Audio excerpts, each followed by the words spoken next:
supposed to come down to like 1,500 feet, and I'm at like You have an 1,700 feet. earthquake today? We have Sounds a earthquakes lot. every day. 10 round goes through 4.0 fucking earthquake. Mars, we have earthquakes every day, bro.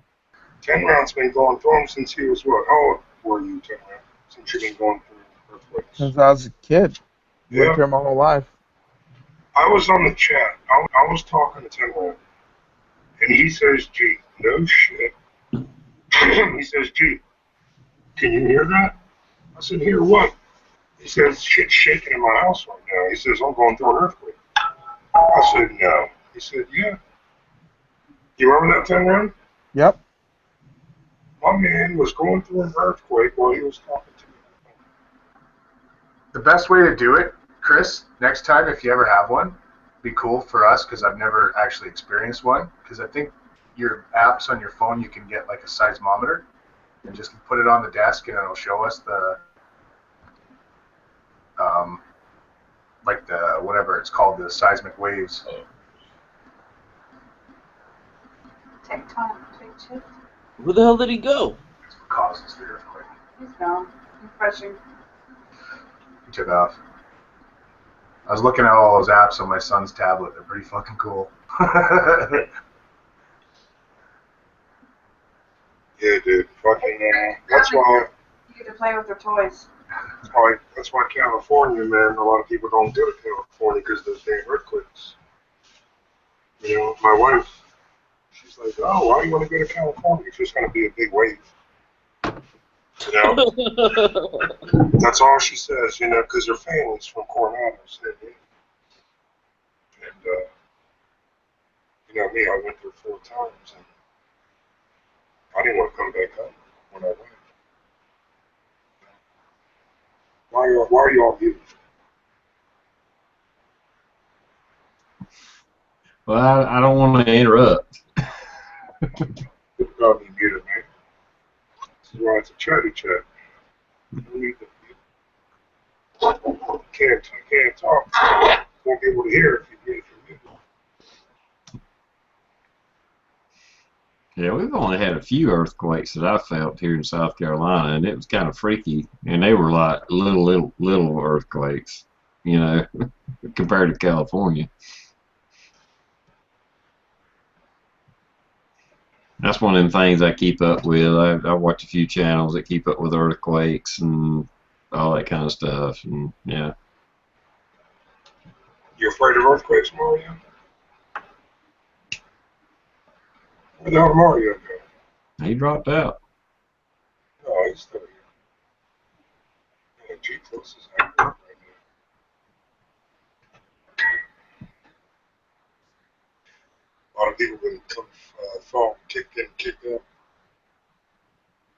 I know a couple of weeks ago I've been getting kicked out for like, I kicked out 3 or 4 times. So what's going on, everybody? What's new? Any interesting news out there that I'm missing, stand up? No, you know, just trying to lay low a little bit in the past little while, make things a little bit fun over the holiday. It's coming into the new year, so make it a little bit light. We all know what's going on underneath the surface right now, so Hopefully we can get some less shootings out there and less tyranny. How's that sound? well, hopefully we can make some people up with the leadership start to make some sense. But that's a stretch, I guess.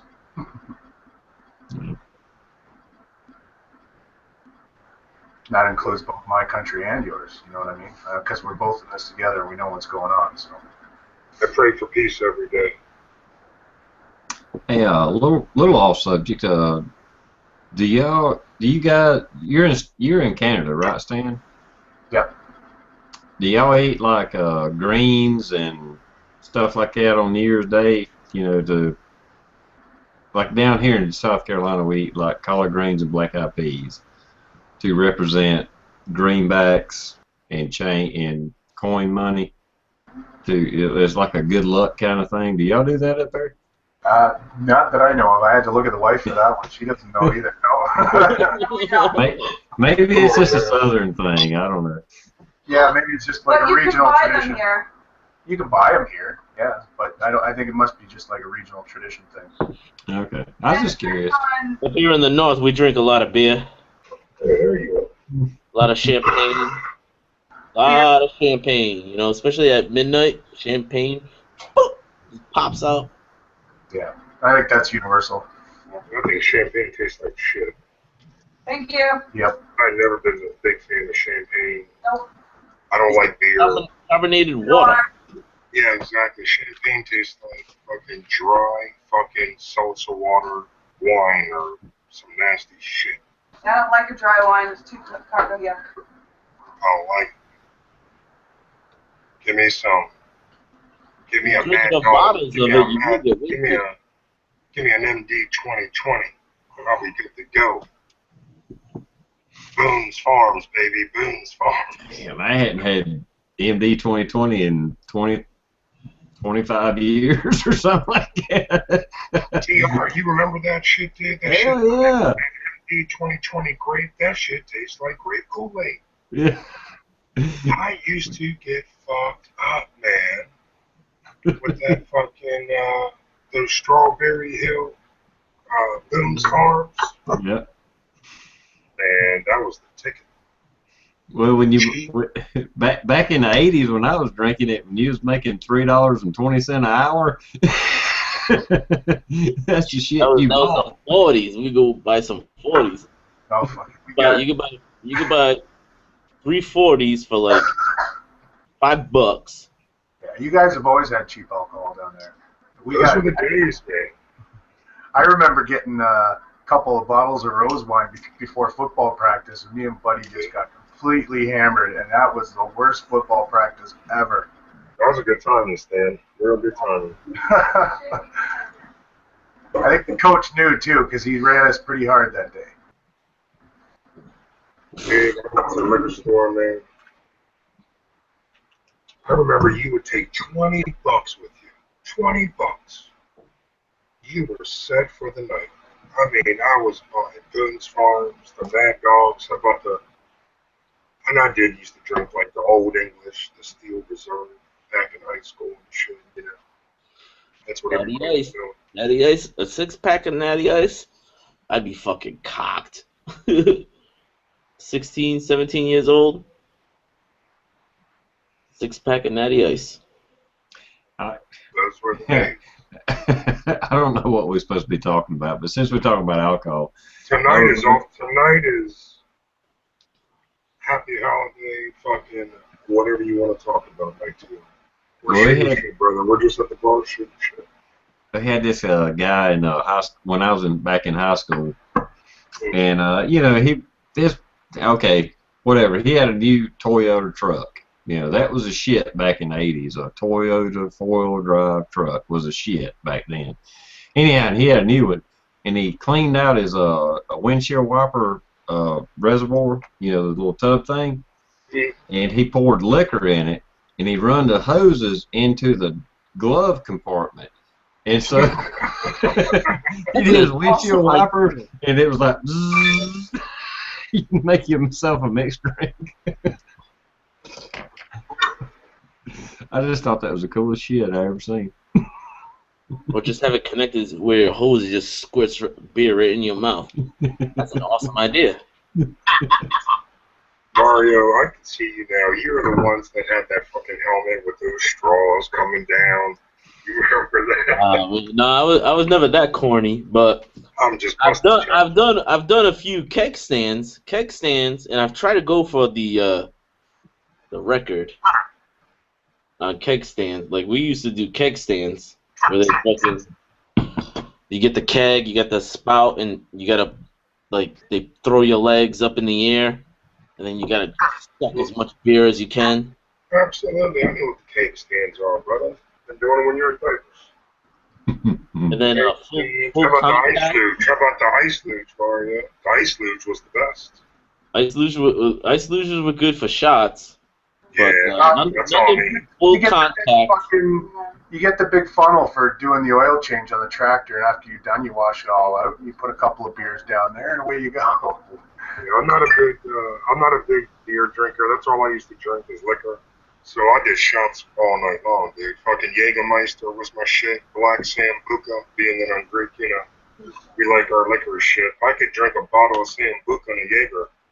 What's that Greek liquor? That's what you said. Uzo. Oh shit, Uzo boy, don't light a Uzo, match. that's it. Yeah, Uzo. Yep. Don't light a match. That shit will fuck you up, dude. I took a shot of that in Greece. I went to one of those cafes downtown in Greece. I was 15 years old, Mario. I took a shot of Uzo, dude. I fell back and hit the water, dude. I fell in the fucking water because the shot was so powerful. It just kicked me back, dude. I was floating. Well, the first bar I bounced at, I was 18, and when I turned 19, legal drinking age, I worked for a couple of Greek guys who owned the bar, and they're like, "You got to try this." I'm like, okay. Damn, did that stuff burn? That's what I said, dude. Don't light a match. I just remember when I first turned 21, and you know, we go to the Portuguese club, and you know they order shots of moonshine for everybody. They call it's Portuguese moonshine. And I remember that my dad grabbing the thing from me, and he's like, "No, it's not for little boys. This is for men." And throw one back, and fucking, I was like, I was supposed to drink that shit, you know? Took the fucking my moonshine out of my hand. But my dad used to make wine, he used to make moonshine, he used to make all that shit in his basement. Yeah. The old Europeans, man. Dude, I went you get a big ass fucking barrel thing, and you'd have to fucking like, you know, you get into your swim trunk. Well, at the time they were like tight. They were like fucking like Kareem Abdul-Jabbar swim trunks. You know, the ones that went like all the way up like to your ball sack, and you'd have to fucking like step on it. You have to like step on the grapes to fucking squeeze out all the juice out of the fucking grapes. That was fun. Your fucking leg come out of there and your legs are all purple, and you just got grape junk all over your fucking thighs and shit, and you're just like, what the fuck? Or you can just get a grape press. Oh yeah, then we would do after that it was the grape press. Yeah, oh, they just got jammed up. We gotta change the little plates. Change the plates to the other side, and then you go the other way. And just squeeze it all, and then you take the slop, the slop from it, and that's what you make moonshine out of it. You make moonshine out of the leftover, like all the chunks, all the. You gotta go to the south to get real moonshine, brother. Yeah, because the juice you can ferment, but the slop you let it ferment with more sugars and yeast and stuff, and then you distill it.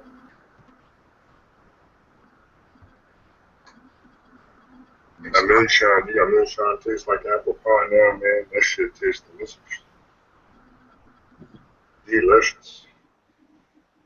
That's that good moonshine, dude, with that pure apple juice, man. It's all about the apple juice, man. You gotta know what you're doing with that moonshine, man. Not anyone can make moonshine. People claim they can make it, but I haven't had any good moonshine other than, like country shit, Yeah, usually it's corn based, but you can get it flavored. They'll make it corn based, but then they'll add, like you say, muscadines or blackberries or apple or whatever to flavor it. But usually it's made with corn. Yeah, apple cider and apple juice. Mm. All I remember from the process is you had to keep it in the basement for a really long time. You'd have to keep it in the basement. Like this basement right here would be perfect for it, but at my parents' house, their basement was perfect, and it was like, and he would keep it under there for like a good year and a half before he would even like kind of try to tap it. And if it was like, and he had some kind of fucking weird gauge. He put like some gauge on it, and it would like, I don't know, like whistle or something. I don't know, fuck. Check the specific gravity. So what's everyone's New Year's resolution? Anyone made anything yet? I'm getting back in shape, man. We went and got a family membership. Yeah. Yep. What you got cooking, Mario? Yeah, I'm gonna join. I definitely have to join a gym, man, because I'm becoming a fat bastard, and I definitely need to join a gym because I'm getting to the point where, like, I'm starting to become a real fat bastard. Oh shoot. So I need to like start working out, start going to the gym. I just want to play basketball. You know, it kind of sucks living in the Northeast when it's cold and stuff like that. You don't want to play basketball outside. So this gym that I'm joining, they have a basketball court. Yeah. I'm just gonna go on the basketball court and try to bust some dudes up. You know, do some running up and down the court. I went out to play hockey with my son and a bunch of the boys past few days. Man, What's up? Welcome, brother Don. What's up, Don? Hey, Don. TR, you got any resolutions for the year? I think this spring or summer, I keep promising myself I'm going to do the whole Blue Ridge Parkway on my motorcycle, and other than that, that's about it. No big resolutions. Anybody that knows about the Blue Ridge Parkway, it's pretty cool. You know, it's about 400-something miles. I'd like to drive it, and there's a few campgrounds, and just have like a little minimal, little one-man tent, and camp out 1 or 2 days, and do the whole thing. I think it'd be pretty cool. Absolutely, hell yeah, camping. I don't really believe in resolutions. I feel, this is me. I feel like I'm, like with the loss of weight or whatever I feel like doing, I don't need to have the New Year's to do it. I'm just going to do it. You know what I mean? I'm not going to have New Year's resolution, just because it's the thing to do. If I want to lose weight, I'm not going to wait for a New Year's to do it. I'm going to fucking do it. You know what I mean? Yeah, it's a mindset. If that makes any sense, because I'm not going to sit here and wait for the year to do it. I want to do it beforehand. You know what I mean? And get myself adjusted. So. Yeah, if it's important enough, right? You don't have to have a wait till the first of the year. If it's important enough to you, you should just go ahead and do it. I'm down with you on the. I don't make them. I'm not going to do something that you're going to forget about in a month. A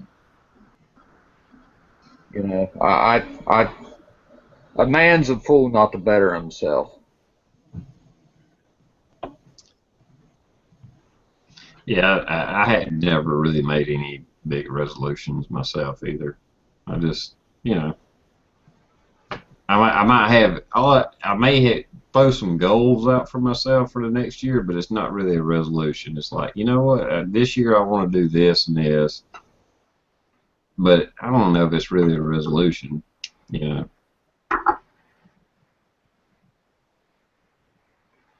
I would like the world to make a resolution. I want this fucking government and the fucking police department to make a resolution. That's what I want to see. Like I said earlier, before we were talking just bullshit earlier, man, I want to see less shooting, less fucking murders, less people dying, less brutality. That's what I want to see. I want to see a peaceful revolution is what I want. That's what I just want everybody to stand up at the same time and say, we're done. Exactly. You know what I mean? That's all it would do. Central bank's got to go, period. That's the core of the evil. Yes, sir. Anybody that doesn't realize that, you haven't You haven't been awake long enough. It's the central banks that cause all this shit. Amen. Yeah, and all our forefathers talked about central banks being the problem. You guys talk about the Federal Reserve. I know exactly what you guys talking about. Me personally, I think the Federal Reserve has been ever since what was it instituted in what like 1812 or 1912 or 19 whatever the fuck it was. This is the third central bank in America. Yeah, Yeah, but they see, ain't the the thing is, first. those who think that any of us, even Canada included, have ever gotten out from underneath the crown are fools. We've always been under the crown, and we always have been, and we always will be, until we stand. Andrew Jackson. That's why, to me, Andrew Jackson, other than George Washington, Andrew Jackson is probably my second favorite president, and then maybe Theodore Roosevelt. Is it Theodore or who's Yeah, Theodore Roosevelt. not the guy from World War II? Who's the guy before World War II? Is it Theodore? Teddy Roosevelt, the big fat.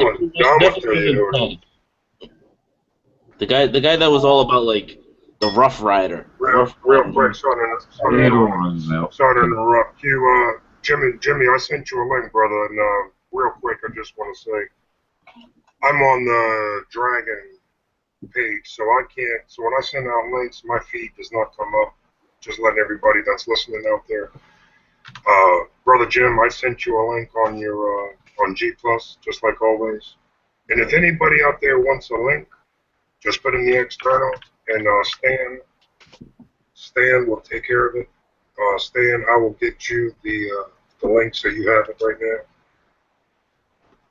Hold on, actually, I'll put the link is in the internal, Stan. You see it? Yep, I got it. So if anybody wants a link, guys, just put in the external. Yeah, but QC him, I already sent you a link, brother. You should have it. Oh, sorry about that. I mean to interrupt everybody. No problem. I just saw Mule talking to him, and I don't know why it's not allowing him to jump in because he's got keys. He don't need an invite No. to get in here. So I don't know why it's not letting him get on like normal. C plus is fucked, man. C plus is fucked. Yeah, I'm just waiting for my computer to load. It's a little slow tonight. I just gotta go help mom in a little bit. Dose is gonna take over. Well, I'm not. You all want a link? Yeah, you're taking over, baby. I think we're all in this together, aren't we? I don't need to take over anything. Oh, I just said you take, the formality, links, yada yada yada, people. I'm just joking with you, G. Have fun, brother. We'll see you when you get back. Well, I'm not leaving yet, brother. Not leaving yet. But I don't know why my feed. Let me do a quick shout out to the room. Brother TR is in the house. First night in the Dragon. Just want to welcome TR. Thanks for coming and hanging out with our crazy asses. I appreciate the invite. No problem, brother. Brother Don, the political terrorist. Make sure you check him out. He's got a good channel. I like that 357 too, Don. Is that your EDC, or you just leave that in the show? That's my most of the time EDC. It's easy Brother to. Don. It's so easy to carry, man. I can't help it. You know what I mean? Mm-hmm. It's all about the holster, dude. Brother Don don't like the 6. He likes the 5. He likes the 5 shot. SKS Hugo, what's going on, my brother? TR Pepper's in the house. Mario, Stan, Brother Don, everybody's here. Joe Sweatman, what's going on? Brother Mule. And 420, I don't know what the deal is, brother. No chat link on Dragon page. It's on your G Plus, huh? It's right on your on your direct chat right here. I sent it to James Getman, and I'll do one for QC Hemp as well. You'll get in a minute or two. Mindfucks Matrix, what's going on? Jay Watterson, 69, Sons of the Republic. Shout outs to Brother True, Brother B, Brother Cowboy, Tack Daddy. Special shout outs to the crew. Y'all know who y'all are. Stalling, Brother Dooley, yep. Tommy Boy 9. I'm so sorry about the bad news, brother. I meant to text you, man, but I had some shit going on here on my side. And I got your email the other day, and sorry about your loss, brother. I know she was a good lady. And I kept giving her shout outs. I hope she heard them. But my prayers go out to you, my brother. Jay Watt, we'll see you soon, brother. You come in whenever you want. Anybody wants to go over anything? Brother Don, I know you were talking about the 5-shooter. Now, what's the 6-shot revolver? That's what does it go down to? What does that go down to? Most of them are 6, but usually if I carry a 44 Magnum, and once you get into the bigger rounds, they usually cut them down to 5. I like to carry as big as I can comfortably carry. I like to think if I shoot you in the arm, you're probably done. You know what I mean? No doubt, especially with that fucking can. I told you, man, I'm still looking for the day to shoot my first revolver. I've never, you know me, Glock fanboy, motherfuckers. Y'all can give it to me. I'm ready for it. Hey, I like Glocks too, man. There's a lot of Glock haters, brother. I like them Glock all. haters. I like them all. CZs, Glocks. Me too. Me You too. know, and I got them all. Smith and Wesson. If I pull the trigger and it goes bang and Yeah, it keeps awesome. functioning, that's the kind of gun I like. High points. I love high points. Exactly. I'll tell you what I would like to see out of everybody this year. I would like to see us stir up so much shit on YouTube to get some fucking attention on some of this stuff. Yeah, well, unfortunately, it seems like they're just going to shut YouTube down if that's what people are going to do. Like, they're just going to cut people off. Well, I think that's what we should do. I think we should just fucking stir it the fuck up. Yeah, just keep popping up on a different name if you have to. Yeah, that's what I think, man. That's why I try to have my chats, man. I consistently try to roll. You guys know in our daily chats, we do them every day. But as far as getting the word out, man, you know, trust me, I want to run more, but with the family and with the kids, you know, with the holidays. What I'm saying is, I've seen the dragon get pretty aggressive. You know what I'm saying? I fucking say some shit. You know what I mean? Fucking really start. Oh, no doubt. You know No doubt. We got the spokesman. And like I said, a lot of people are. That's what I think. I think we ought to stir it up this year, see what fucking happens. I'm all for it. I'm all for it. We just got to get the numbers. Like we were talking, what, a couple weeks ago, Stan, was it? Or no, Don, you were in the chat when about the date. We're not going to say no names, but, you know. Yeah, what I think is we need to be so outrageous, it's people will listen. You know what I mean? I think the government's going to force the hand at some point. I mean, look at the movement that they're doing in Utah. They're trying to take like 65% of the territory. Yeah. Well, I'm afraid, you know, and I hate to be a pessimist, but as long as people are comfortable, Exactly. you know, we can't fucking stir that hornet's nest because they're just going to ignore it. You know, like right now, gas prices are low as hell, and you know, their favorite TV shows on or whatever it is, and no matter what we do, we get ignored. You know, we're going to be the crazy people, and I don't mean that. Don't get me wrong. I mean, I understand what's going on and what needs to happen, but at the same time, I have a little bit of reality kicking in, and it's like it's not yet. It's not right yet. You know, the time's not right yet. You know, something is going to have to happen. When people start getting hungry, then it may can happen. But until then, no. There'll be plenty of fucked up shit this year. There'll be plenty of fucked up shit this Yeah, year. but we all know by the time that it gets to the point where people are starting to go hungry, it's too late. Yeah. Well, I know, and that's the dilemma. You know, I mean, people are not going to listen until they're hurting, but by the time people are hurting, it's too late. You know, so I don't know what the answer is. I'm no genius at this, but I understand what is. No matter, I mean, we'll go into a hard depression unless it happens real fast.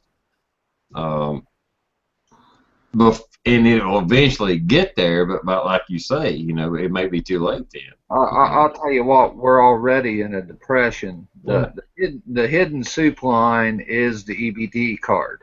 That's the truth. There's as many people unemployed today as there was during the Great Depression.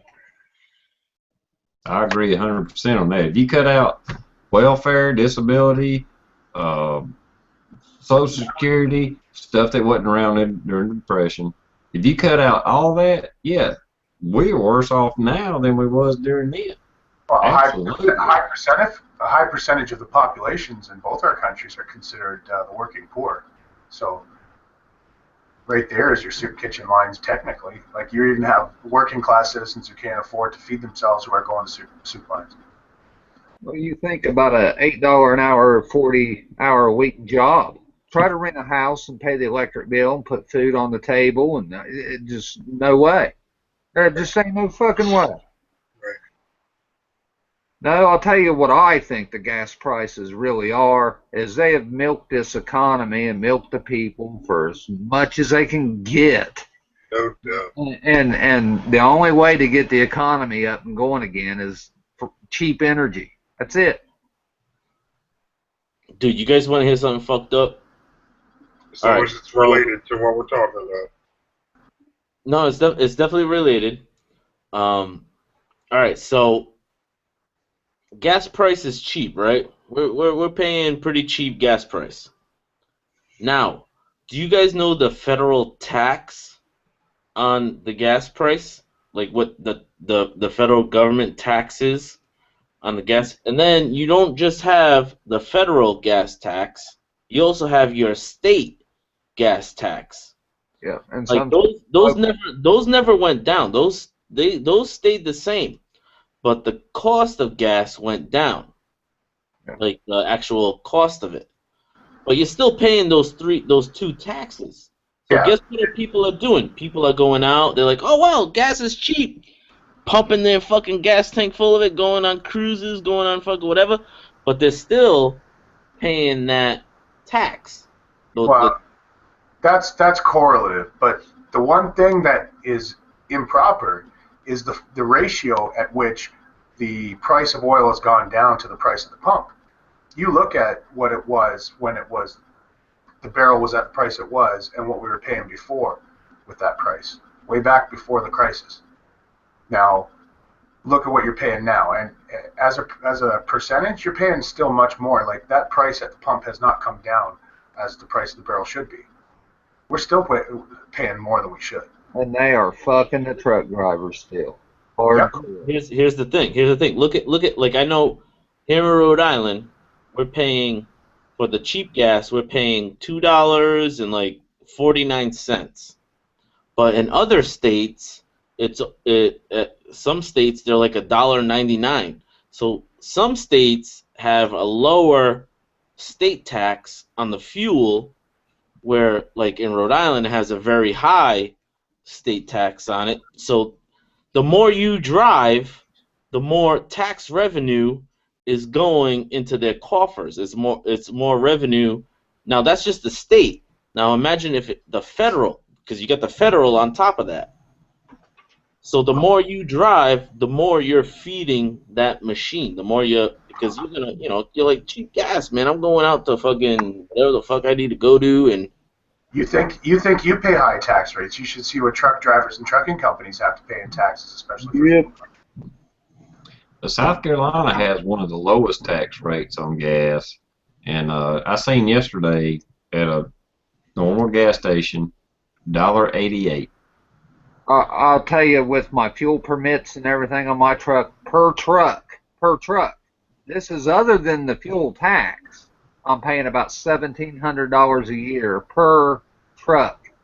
Yep. And then I'm paying 60 cents a gallon for every gallon I burn, 5 miles a gallon. We're talking probably 30, 40 G's a year on one truck. Not to mention all the insurance and the wear and tear and everything else you got to pay on that truck. Oh yeah, that's about $4,000 a year for per truck in insurance, and that's not even full coverage. That's like comprehensive. Yep. Yeah, the truck drivers are still getting slammed. Oh yeah, the transportation is always one of the biggest taxed industries because they know that people need things transported or it's not going to get to them, right? And the thing that bugs me the most is, all right, so they're getting taxed, like, and supposedly that tax money is supposed to, like, when it originally was made, was to go pay for the roads, right? It was supposed to go pay for the roads, pay for the infrastructure and all that shit. Yep. But I don't know about where you guys live, but where I live, the roads are horrible. Dude, they're raping. Holes, they're fucking just fucked up roads. They're, So where's that money going to? you got criminals in government. They're fucking stealing it and giving it to their fucking road construction buddies, and it's bullshit is what it is. Honestly, we should have probably the best road network in the world. And I can show you bridges that I cross going 80,000 pounds in a tractor trailer that are 100 years old. Junk. So what do they do with that money? They're putting that money in their pockets. That's exactly what they're doing. Why do you think So they whose have cars? pockets are they going into then? Like I said, they give out contracts to their buddy or their family member. So we gotta find that. So that's the And corruption. other than that, they take some of that money and spend it on stuff that's not even has anything to do with the road. They raise the gas tax. I'm sure everybody in this audience and on this panel has seen some obscure road that two people live on, and at some point, usually at the end of the year, they rip it up and repave it. And you're like, why are they repaving this road? There's two people that live on it. You know, there you go. Just like you said, Don. Little contract, I'll give you this little contract, repave this road, and you give me a kickback. And it's bullshit. It's all bullshit. You go over to New York City, you pay a toll, and you pay fuel taxes, and That's that right. place is nothing but a big fucking pothole. That whole fucking place is a fucking the shittiest roads I've ever been on. Well, yeah, Michigan has some pretty shitty fucking roads too. Where's that money going? That's supposed to make the money that we paid into that shit. Our roads should be paved in gold. We should have gold roads. We should have good quality highways and bridges. Yeah, just like all that stimulus money Obama gave out. I got roads around here, dude, that are literally going in the river that are traveled by thousands of cars a day. And because it's a rural area, they didn't spend that road construction money here. They went up like Columbus, Ohio, and like PR was saying, they paved roads that didn't need paved and everything because that's where that's where the biggest voter. The whole thing's a sham. Yeah, it's wherever the biggest amount of income is coming in. Yeah, but from my understanding, it's pretty equally divided because it's a federal gas tax. So every single person, no matter if it's the richest person in the world or the poorest person in the world, they're all going to pay that same tax. And it's like, Just because you pay the same tax doesn't mean it gets distributed evenly no, it definitely doesn't. or properly, obviously. Well, it's definitely not properly. There's no way.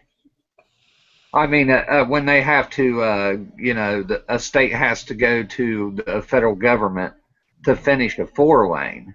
You know what I'm saying? And you know that state is raking in the money every day, millions a day. You can build a hell of a bunch of road for $1 million. Yep, definitely right about that. Well, and kind of getting back to what you're talking about, Don, you know how it happens. I mean, a company will get a contract to build, okay, we're going to add a lane or whatever it is to this road, and they'll give a price. And this shit drags on for years, and they just keep tacking on extra money to the project, and it keeps getting, okay, we're going to do it for $10 million, but by the time they're done, 10 years later, it was $30 million or 20 or whatever, you know? They'll put out sealed bid, you know what I mean? And they will not tell anybody who took the bid, and that what it does, they give it to their buddy. And like you said, they'll have their project done. And they'll repaint the stripes 6 or 7 times on the same fucking bridge over 3 or 4 years. And we're lost. We're lost. That's all there is to it. This corruption is so freaking retarded, man. And I swear, I think it goes all the way to the gas tank. It goes right down to the county level, buddy. Mm-hmm. From the top to the bottom, it's a country can't survive treason from within. That's right. That's why I say we need to start with our own communities and start working within our own communities and talking with each other and making our own small neighborhoods the best we can and working. Yep, we're going to have to. And I don't want to do it. You know what I mean? I don't want to be a mayor, but who else is going to do it that would do it right and not cheat? Well, that's why sometimes I talk about I hate to be a pessimist, but until something big happens and people start suffering, there's not going to be a change. I mean, we can scream at the top of our lungs and show people the problem. They will turn their head, well, no, football game's on or whatever. I'll tell you what, I'm suffering right now. And I work my ass off for less money than I was making 10 years ago. Yeah. What's the problem is the safety net that these people take advantage of. Well, yes and no. I mean, for the honest people, it's there to catch somebody who's fallen and needs to get back up on their feet. However, there is the culture that does live off of it. Yeah. That's a big problem. Yep. That's honestly, I also see it this way. You know, like crime-ridden neighborhoods, black neighborhoods, and if there was manufacturing jobs where a man off the street could walk into and make 40, 50 grand a year, you know what I mean? I think a lot of this stuff would clear itself up. And that's our own fault because we shipped all our jobs overseas. Yep. Yep, I think there's nothing better than a good high-paying job to clean up crime. Well, just like down here in the South, I mean, textiles were big, and you know, through NAFTA and other legislation, we pretty much shut down every textile mill in the South.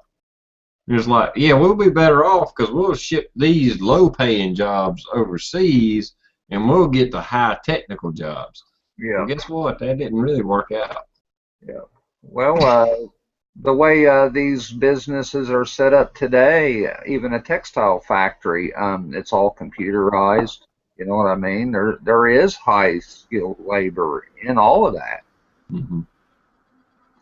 Yeah, and to a certain degree, but I mean, one man can control 1,000 machines, right? That's where we're getting to a point where we need to realize that we shouldn't have to make our children's generation have to grow up where they owe something, where they have, where they have to prove that they have to, um,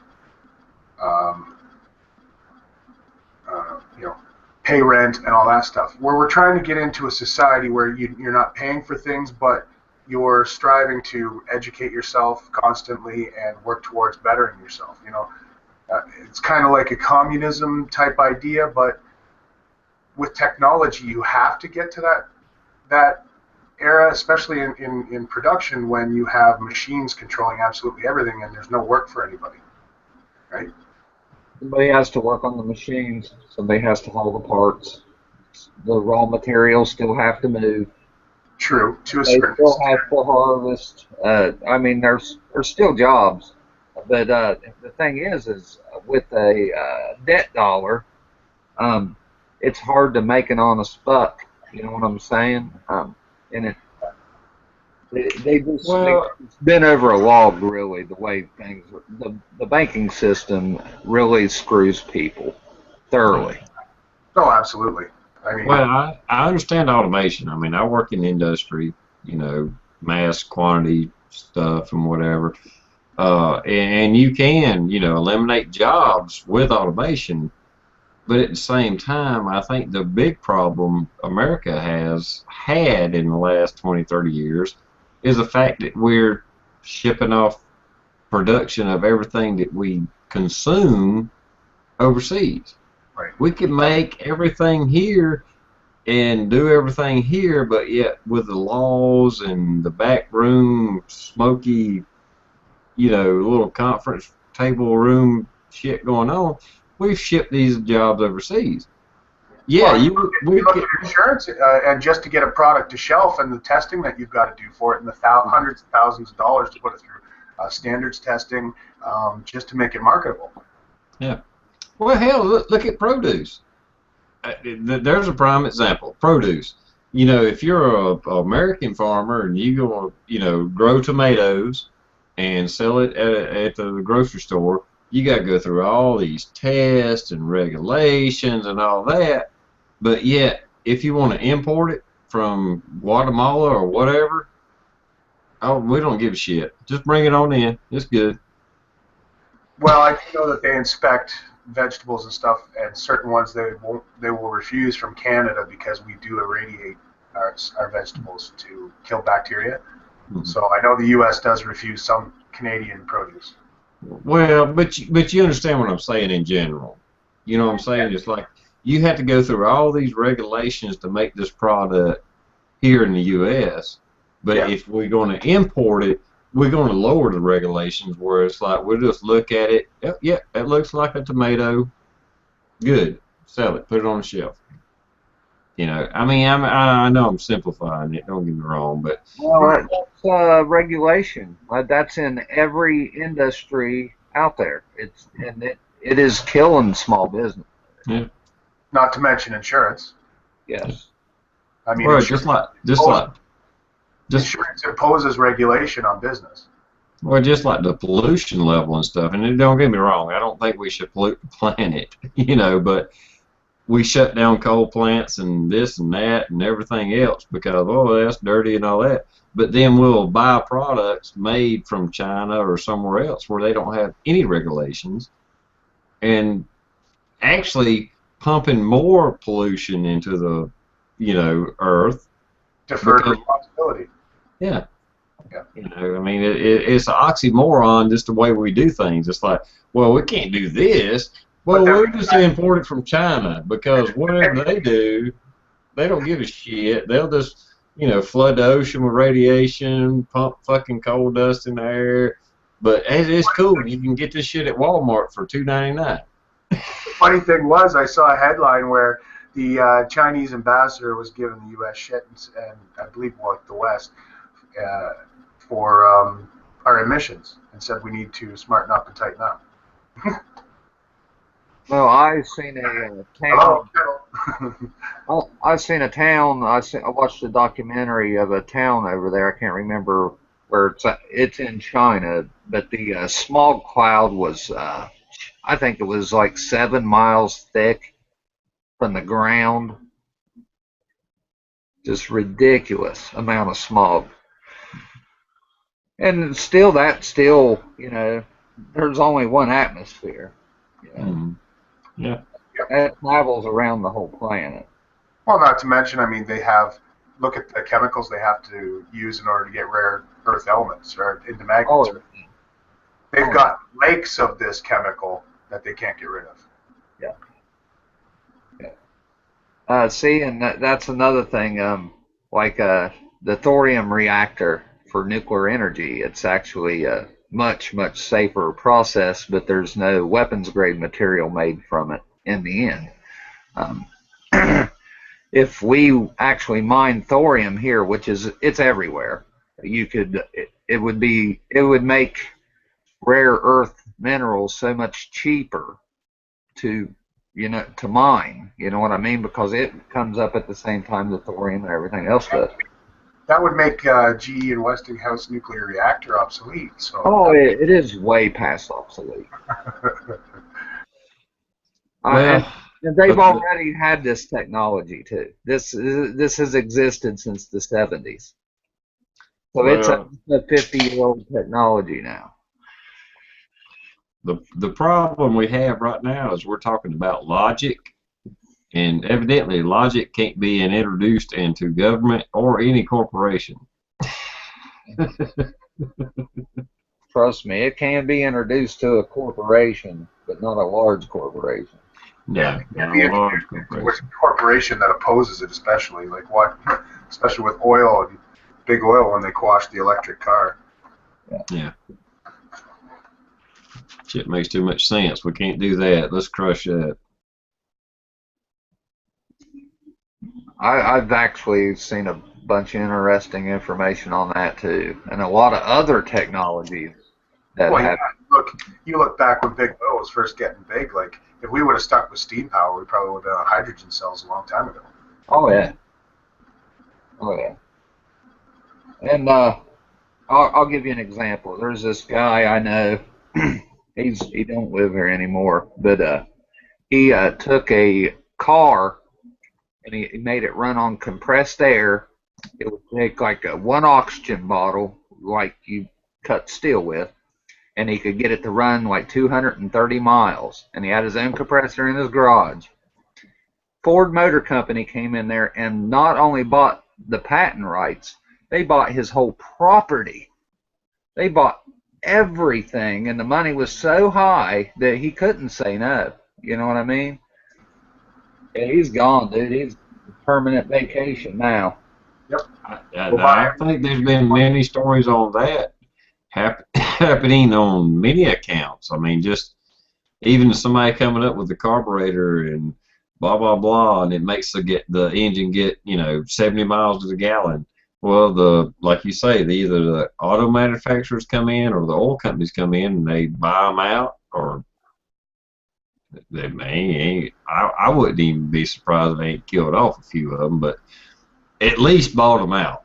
And the shitty part is they transfer it into our school system. They don't ever teach any of these alternative energy sources, right? These are the things you have to dig for yourself. Yeah, they should absolutely teach that kind of thing, because that's the future. You can't have a society without energy, period. And the cheaper the energy, the more successful the society.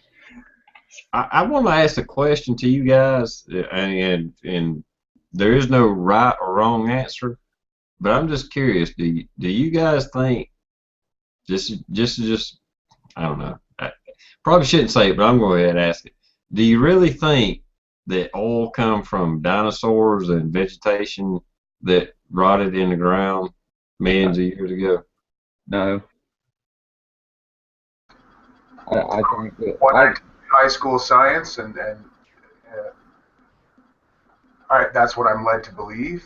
Have I done it alternative research on it. No, I do know about claims about abiotic oil, but to be proven yet to me, I'd need a little bit more. And don't get me wrong, I'm not saying it's an endless source of energy, because in my opinion, I think the Earth produces it. It's kind of the zen of things going around. You know, the Earth produces this lubricant for its crust plates and all that, and we're robbing it out of it. You know what I'm saying? I mean, I'm not saying that we shouldn't look at other alternative fuels and energy. I'm just There's saying, actually, TR, there's actually science on what you're saying. There's actually some pretty good theories, and it could be true as plant matter makes it. You know what I mean? As far as I'm concerned. well, I mean, the fact that the Rockefellers come up with a theory that not Rockefellers, maybe it was Rockefeller. Who was the one that did the big monopoly that created the monopoly laws about oil and stuff? Was it Rockefeller? Was it Morgan? Was it? I don't know. Anyhow, the ones that came up with the theory of its, you know, organic material from dinosaurs and plant life and all that, was the one that monopolized, you know, and we come up with the monopoly and stuff like that laws. Because, yeah, I mean, they're like hundreds of miles off the coast, and they're like, okay, we found an oil well here, and it's like, really? How many dinosaur and plant life did existed back millions of years ago, hundreds of miles off the coast, and then got buried by silt and stuff and turned to oil? The whole thing, now that I look at it as an adult and think about it, it's bullshit. Yeah, but there's a lot of bullshit. Have you guys heard about this? That the U.S. economy is up 13.6%. You guys have 3 driving years of reserves of oil. Driving years, I mean, you know, you guys go on road trips. We all do. You buy into that, or you think it's all bullshit? Just a serious question. Do I think the U.S. has reserves? Absolutely. No. Yeah, go ahead, Stan. Sorry. I was going to say, do you think Canada has reserves? Most likely, yeah. I think every country has a bit of reserve, especially for their military if they need it. Yep. No doubt. No, I mean, that's specifically about the uptick in the U.S. economy. It's up 13.6% this year, globally monetarily. But I mean, U.S. over 2014. No, it's You all buy it, or is it at the end of the year? You know, it's the fourth quarter. I know fourth quarters never start till March. You know what I mean? Yeah, but I don't think so. Not that I've observed anyway. I don't know about you guys. It's all manipulated numbers. I'm on the ground level of what's really going on in the economy. I own a scrap yard. We deal in steel, aluminum, copper. Ground roots. I love it. That's kind of what I was getting at. Someone that knows, you know, from the grassroots. What do you believe that 13.7%? No, you know, we're at a 10-year low right now. And I know that for a fact. I have the numbers from 10 years ago, what I was selling for then. Yep. We're at a 10-year low. Wow. Yeah, I mean, China was the big buyer. I don't know what it's like now. No, like my copper, it is at a 10-year low right now. You know what I mean? Even your copper. Really? If China's not buying up metals like they were, then even No. And honestly, the economy is based on everything I just named. It's based on the aluminum, the copper, the steel, lead, iron ore, base metals. That is the real economy. They're not producing anything. I think about it, all the precious metals are down right now, ain't they? I mean, Heck, compared to what there was a all year or of it. two ago. All of it. I think we're starting to see the real numbers. I think we're seeing gas manipulation. I think we're starting to see the real numbers on all this Well, stuff. we're totally seeing, you know, Well, OPEC collapsed, right? So that's one of the driving factors right there in the price.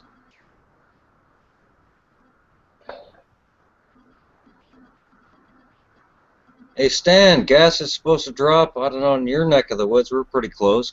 Gas is supposed to drop another 2 cents a liter tonight at midnight. Yeah. 95.7 here. No, What you got there? it was 88 the other day. Oh, really? Wow. Yeah. Here's the thing. Until they start strangling these oil wells, it's going to keep going down. Oh yeah, and you're going to see job losses at the oil wells too, right? Because it's going to reflect Oh, yeah. the price. Like that's what I say about the oil sands in Alberta. You see all those buildups that they were doing. You're going to see a lot of projects canceled. You're going Yeah, to that's see, what scares me. I don't know. I can't speak for. I can only speak for myself. But I thought of, you know what? I'm gonna go in the boondocks there. It's a gold rush. I'm moving out to Alberta. Lots of jobs, you know. But I don't know the political aspect too much with this pipeline thingy. You know what I mean? I don't know, my American friends. I don't know if you've, you know, the Keystone Pipeline. How well versed you are on it. I call the oil sands and that movement out there the black gold rush of today's society. And Yeah. I call it that because it's going to fall out, just like we've seen with the oil prices. the Keystone Pipeline. I'll tell you what I think of it. We're not building any new refineries. No, exactly. They're pumping it down to the coast in Louisiana. I think they're going to barge it up and they're going to send it to And China. Texas. That's the same with the liquid petroleum gas too. They're doing the same thing. That's why they want all this shale gas. Yep. Well, another thing that the low the low crude oil prices are causing is the fracking. It's making that non-profitable. Yeah, good. Yeah, true enough. Yeah, Well, that's and don't get me wrong. From what little bit I've looked into fracking, I don't really believe in it. Don't think we should be doing it anyway. But Even the guy who created fracking says he wish he'd never done it. Yep, I agree. Yep. Yeah, I'm wholeheartedly. Yeah, I don't agree with. Well, I'm not going to sit here as a schmuck and say I don't agree with fracking, for various reasons. But no, I don't. It just makes sense. And I mean, anybody who's ever built a house knows that if you crack a foundation, what happens to it, right? That's right. I don't think it's sustainable. Exactly. Pollutes water, groundwater everywhere. Oh, for sure. Oh, if yeah. When you see people light a match to a creek and the shit catches on fire, when you can let your fucking water coming out of the tap, yeah, it's like, you know, what? Maybe this ain't the best thing to be doing. Something's wrong. Yeah. Yeah. See whole cities that are going away like that. When I watched that Frack Off or whatever the hell that documentary. Yeah, whatever that documentary was. Yeah, right on, Stan. Yeah. People are leaving their whole cities because they can't drink the water. Everything's polluted. Like they've got gas seepage coming up through the ground. That's coming, boys. Expensive water's coming is what's happening. Yeah. Because all this shit's going to have to be treated. They're pumping shit in the ground. And some of the stuff is even classified. They won't even tell you what it is. Yeah. And I'm pretty blessed as well as Stan to live pretty close to the Great Lakes. But I'm kind of concerned about that's going to be the next thing, the water grab. Absolutely, and it's already started. You look at CEOs from like the Nestle CEO said that it's just another commodity, and it should not be free. Yep.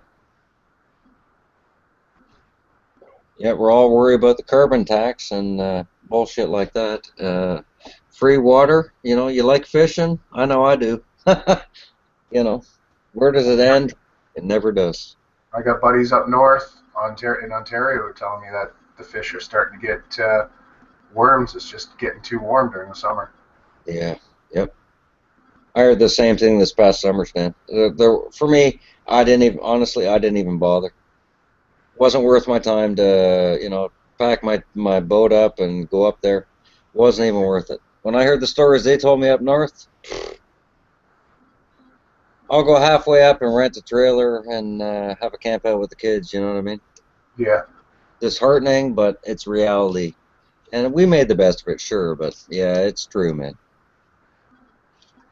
Well, and then you see things like, you know, that they're going to develop the Ring of Fire in Northern Ontario there. It's bauxite copper. It's supposed to be the next big strike in Ontario. It's 25 billion or something, or that's just for the first 10 years that they can pull out of there. And that's going to open up the Northern Ontario, because they're actually looking at putting in a direct rail line right from the Timmins area directly up to Mackenzie Delta.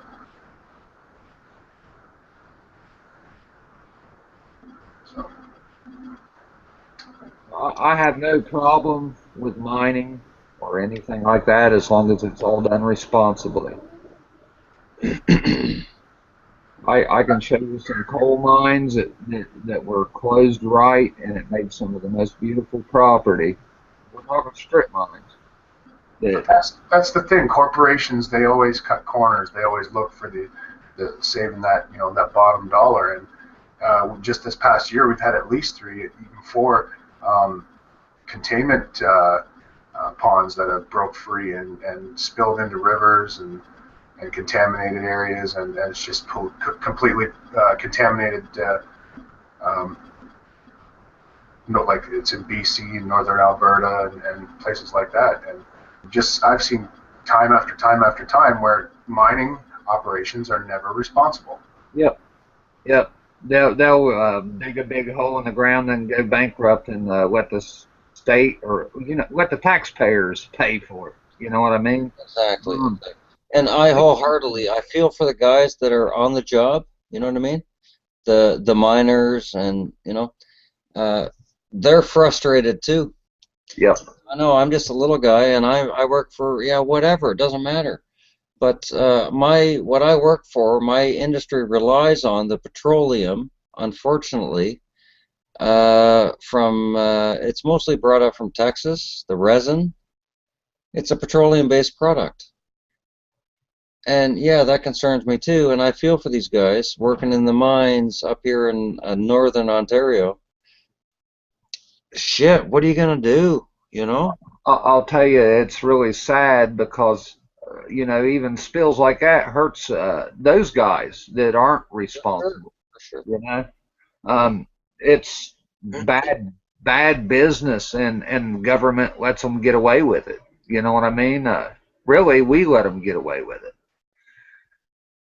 That goes along with these people that won't wake up. They don't fucking care till it affects them. No doubt. No doubt. Now, my grandfather reclaimed this mine out here, and half of the money he had actually made went back into the reclaim. And I fish in the ponds and everything. You know what I mean? There's none of that red iron crap in the creeks, and he done a really good job. Yeah, and those are the type of miners who respected the land as well as what they were doing. Well, it's like he said, he wanted to farm the land after he was done. And we're talking a huge operation. Yeah. I mean, we have cattle out there now.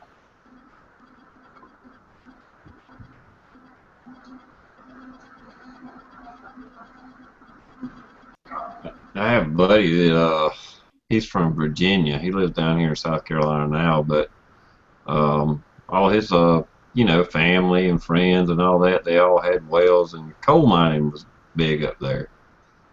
But all their wells are contaminated now, and they have to have city water. I don't know if it's... Go ahead, sorry. I was saying, I don't know if that's kind of related to what y'all talking about, but well, it's very related. I think that comes down to fracking. I think so too. Yeah. I do. I think it comes down to fracking, and again, I don't mean to overstep anyone, but I think it's all by design. Yeah. The little man suffers, and the big man lives. No, I think that what you just mentioned there comes down to directly fracking. You're talking groundwater and wells, come on. Yes. Well, and you know, I mean, you know, you put the little tinfoil hat on there for a little bit, and which I Yep. proudly, you know, proudly wear mine. But at the same time, if you keep making people rely on utilities and the government, and you know, you put them in a box, and they don't have a choice. Well, it's not only that; it's your health is also tied to a lot of this stuff. Oh, for sure, for sure. And then I saw a video today where somebody was talking about these inspectors that come around to your homes, and it's like, you know, if your home doesn't meet certain standards and requirements, you're going to be fined, ticketed, yada yada yada, and that's, you know, that's just another form of civil forfeiture. Yeah. You talking smart meters, Stan? No, this one's down. Tobacco up here, man. Fuck smart meters. Fuck. I'll tell you what that is Crazy. they're killing the power industry, the coal side of it. So what they're going to do is sell you less power for more money. You know what I mean? They want to make sure that your windows are right and all this shit. Yeah. It's less power for more money. That's Yeah. Meanwhile, big corporation industries like production facilities go through power like nothing. a lot of them even produce their own power. You know what I mean? A lot of up here, a lot of facilities are off the grid. Some of them do have backup generators and stuff like that, but we're on a system here where during peak times we're charged a higher rate already. So Do what TR did. He's getting out of it. Yeah, Stan, good point. I don't know if they have that down in the States. Are you guys charged, do you guys, you know, whether it's, doesn't matter if it's hydro, electric, but do you guys have peak hours? Like it's better to do the laundry at, you know, 7 a.m.? But I don't yet. Not here. Some states do. Yeah? Yeah. Yeah, not here yet. In South Carolina, not here yet. I mean, I still have the old meter with the little wheel that Yeah, turns cool, around. cool. But is it open-ended though? So it doesn't matter if you do your laundry at, let's say, 8 a.m. or No. 2 p.m. or, you know what I mean? You're not charged anymore?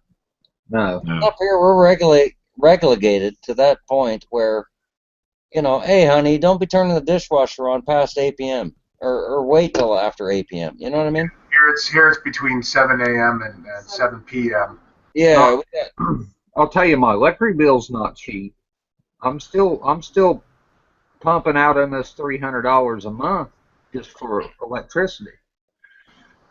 Now, and let me go ahead and say this: is my house is so far away from the road I live on, and my meter's on the back side of my house. That may be the only reason I don't have a smart meter. I don't know for sure, because even through radio, you know, trying to read my meter, I'm so far back and up a hill and it's behind my house that it wouldn't work. That the meter man still has to drive up my driveway and walk around my house to read it. That may be the only reason I don't have it. I don't know. Right there, that's the fallacy. I love it. Right on. Good description. That could be exactly why, you know? Man, it's crazy. Well, that problems. It was also so that you could sell another product too. Plus, They'll have this shit hooked to satellites next. Yeah, and then Ford will lease them you know, the vehicle that has to drive up to your place, drive up the driveway. You know, it's all by design. It's all by design. well, in the grid system, you actually can set up a network like an AC network where you can send signals over the electrical lines. So they can actually send a signal through the electrical line, stating all your information right up wherever their monitoring station is, like wherever they record your bill.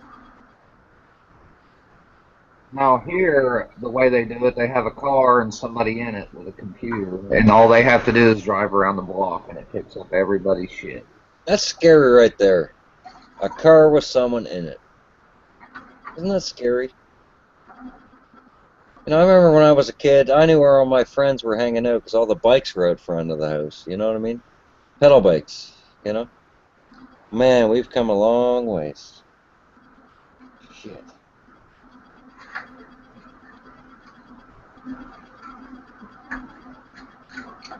No, power's just going to keep getting more expensive too. The more they regulate, it's going to get really high. I would say. I know by 2020 they're supposed to have all the regulations in place. American Electric Power is the third biggest producer in the United States, and they have 23 coal-fired plants. And by 2020, they said they'll have three left. I can't wait for the price of solar cells and all that stuff to come down. And the problem is I need to live in an unorganized township because having to have some dumbass come and install it for me, I don't need to. Like, I've taken electronics and I understand electrical and all that stuff. Well, that's me, man. That's what you know. I understand the Ohm's law and all that stuff, and I've just been plugging along at it, and I have a shitty little system, but you know I'm working on it. It's not hard to do. I've been regenerating battery cells here. Like I desulfated a couple of cells and got them back working with alum solution. So taking a full charge now, and I'm just gonna start buying solar cells here and there. Right on. Yeah, and I'm a fucking dumbass idiot, if I can comment for a second. My dad was an electrician for 33 years.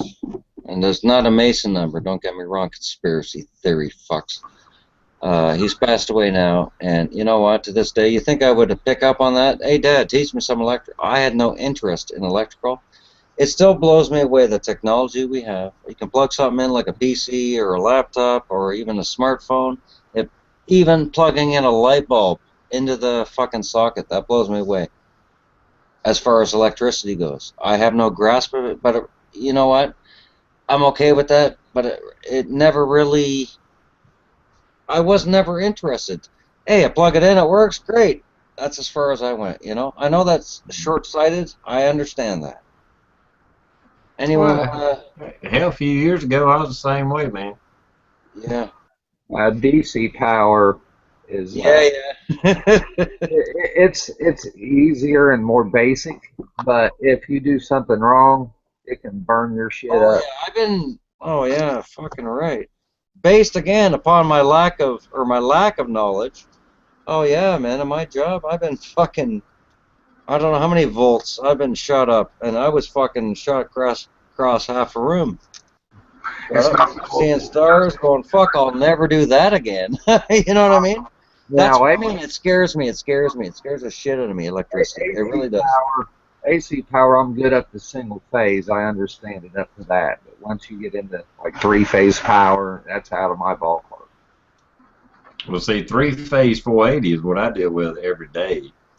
So the solar power kind of, you know, was like elementary to a point, you know what I mean? I still had to learn a lot because, I mean, solar power, you know, you got to go through a charge controller, you got to convert it, you know, charge up batteries, you need to go from the batteries to inverters. I mean, it's a whole different process, don't get me wrong. Yeah, but see, DC is so much easier to work with. Like, if you know your electronics, you can tap into your, like, say, your TV and bypass the transformer and go direct to DC on the board. He's DC and then runs it through the inverter and changes it to AC. Yeah. We only use AC because that's how you transport it across transmission lines. Yeah, that's the only economical way to transfer power. Yeah, even your power lines are like... shit, I don't know how many thousands of volts. I forget. A guy from Duke Power told me what goes through, you know, the big tower power lines you see. I mean, they're like hundreds of thousands of volts, and then they transform it down. That's the most efficient way to do it. And then, like me, I'm taking it from, you know, 90 volts, converting it to 48 volts and then going through an inverter and converting it to 110 volts AC. You know, I mean, there's a power loss, but I mean, That's not really. Yeah, but you lose 2/3 of your power to heat. well, sure. Oh yeah, yeah. Yeah, but that's a given. Anytime I understand that much, but man, you're scaring me. 90 See, you volts. don't have to, see, that's the thing. That's what I'm saying. You don't have to convert your energy if you understand DC. You can go on to say like your new television, say if it's not under warranty anymore, and go tap directly into the board and go right direct DC to DC and bypass the transformer, so you don't have to plug it into. Yeah, you lost me already. Right? I know, but I'm so stupid that way with electricity. You lost me already. You know, you can just transform it to your transformer and fuck. I just. If you, But you know what? It's my own ignorance. I understand that. It's my own ignorance. But if you're gonna put a system in, put in like a separate lighting system that runs off DC and just run LED lights. That'll save you so much power. oh yeah, Yeah, LED don't take anything to run. no.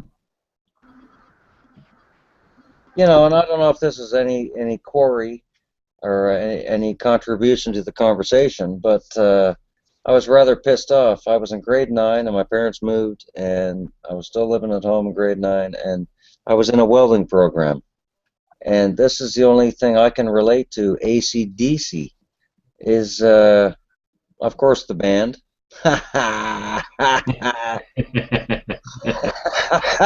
Couple laughs there, a couple snickers. But, you know, oxyacetylene welding, you know, that was gas and fucking rod and stick. Or stick welding, you know, welding with a stick, a rod, you know. Arc welding, if that makes any sense. I don't know if you guys have heard the terminology, but, you know, there's underwater gas, there's underwater, fuck, I wanted to be a welder. And we moved, and I get to the new high school, no, there is no welding program here. What? So I got fucking, yeah. You know, of course I'm thinking back, you know. There's always work for a good welder. Yeah.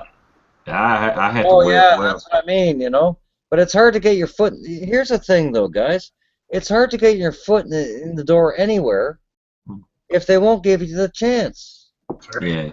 You know what I mean? And I think we're all in the same situation. We could all better ourselves, sure. But it's very, yeah, it's enlightening. You know what? Go stick it up your ass. I'm a good stick welder. Fuck you. You never gave me the chance, and I'm being honest. You know, and I'm not saying that to you guys. I'm saying that to my future employer, who never gave me the chance. And I think that's where we need to start enforcing, especially in our younger ones. And that's what I do. Mine is working for yourself is the best way to do it. Look at trying to be an entrepreneur of some kind, and Fucking right.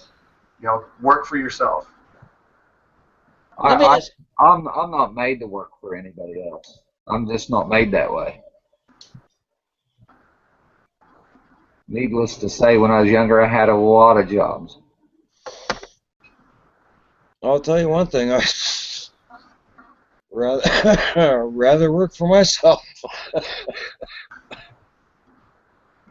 The bad thing with working for yourself is usually startup costs are so high.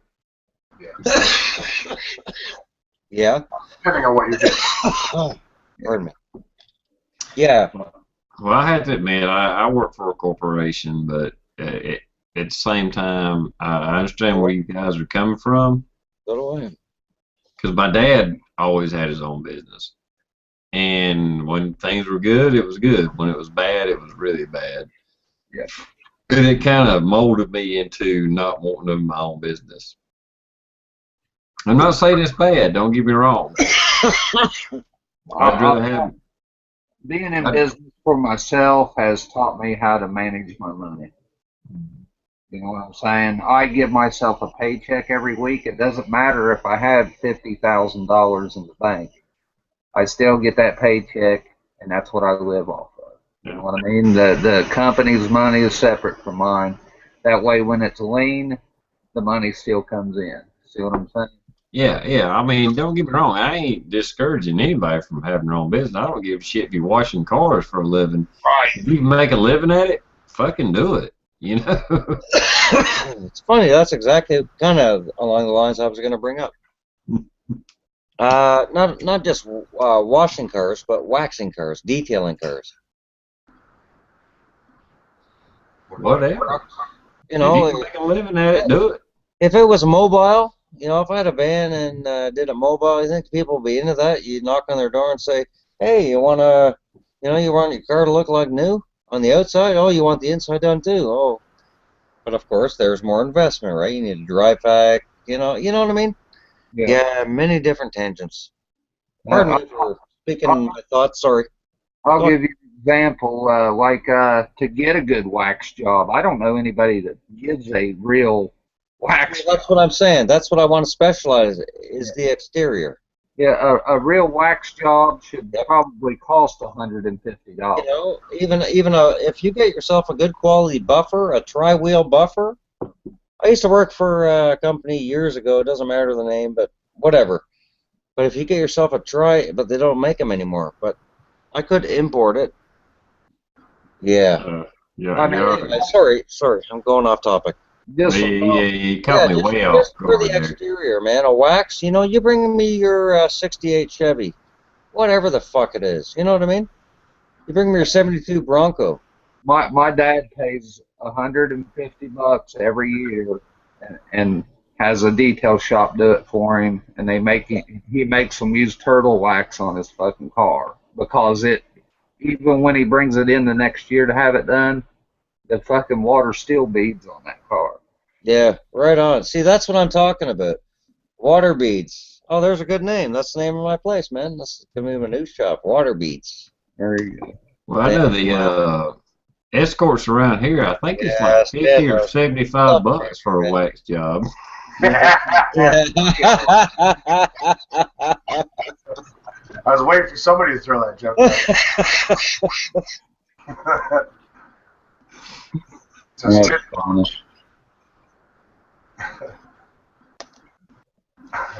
No, I went in business.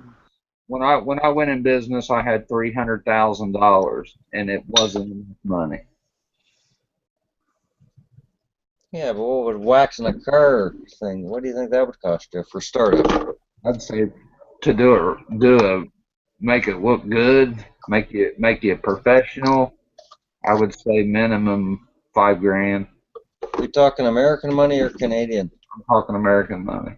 I would say the same thing. I'm just going to double it. I would say for me, as a Canadian, I think for me, 20 grand to do it pro, to do it professional. 10 grand to get in the door, but if you're going to go all out. You know what I mean? Yeah. And you're either going to go in large or you're going to fail. Yeah. And if you're hurting a little bit, if you went in large, you're not going to fail too long before you go even harder. You know what I mean? And make it work. And you bust your ass. I know, but then you hit the wall. You bust your ass for so long, and you say, you know what? It just ain't fucking making me money. Yeah. Coming back to whoever said, and I apologize, I'm not certain of the names, but you take so much out of that income, and that's your check. But the rest you invest, and you're making money on that in the bank. You know what I mean? That's how I do it, man. No matter what I know. I never got your name. I'm sorry. I'm an idiot. I'm Don. Okay, Don. Thanks. Yeah, but what you were saying, Don. Yeah, no matter what I make, you know what I mean? No matter what. And you have to do it or you will fail. You have to count your pennies. Well, yeah. It's hard to do that up here now because pennies don't count. It's all rounded off. But I'm just fucking being sarcastic. So you're in Canada? Who? Yeah, it's the Toronto area. Amsterdam. Oh, yeah. He's in Toronto. Yeah, Toronto. Okay. The best thing to do is well, that's where it splits off. Yeah, go ahead. Sorry. Yeah, the best thing to do is find a niche. Well, that's kind of what I was getting at. Yeah, you know, I don't know. You know what I would love to do if I really had the audacity to do it is say, you know what I'm gonna get? I'm gonna get a fucking lathe, and I'm gonna start out low. I'm just gonna make fucking You know, like for a table light, make the wooden platform for it. But get a lathe, you know, and then you get your presses, and you know, put all the wood together, and fuck, you know, shit like that I'm into, man. My Man, goal is to be a gigolo. yeah, I've heard that before too. Yeah, I'm not working on it, but it sounds like a good thing.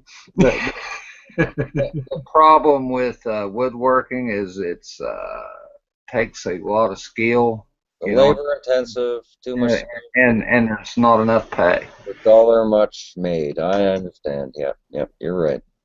Yep, I've watched many I know. super craftsmen, I mean cabinet makers, come to your house and $15,000 to build your cabinets, and they struggle. Yeah, one of my best friends, man, I've known him since I was 9 years old. I'm 45 years old now, and he's struggling now, and he's still doing the same thing, cabinet making. But he loves it. He loves it. So I can't knock him for loving his. He has a passion for it. You know what I mean? He loves it that much. He'll take the knocks and pains because he loves it that much. I respect a man that does that. Well, I mean, yeah, I agree with you on that because if he enjoys what he's doing, even if he's not making he's not making millions doing it, but he's making a living doing it, but he enjoys it. That says a lot, you know. I was always good at tearing up stuff. That's why I do what I do.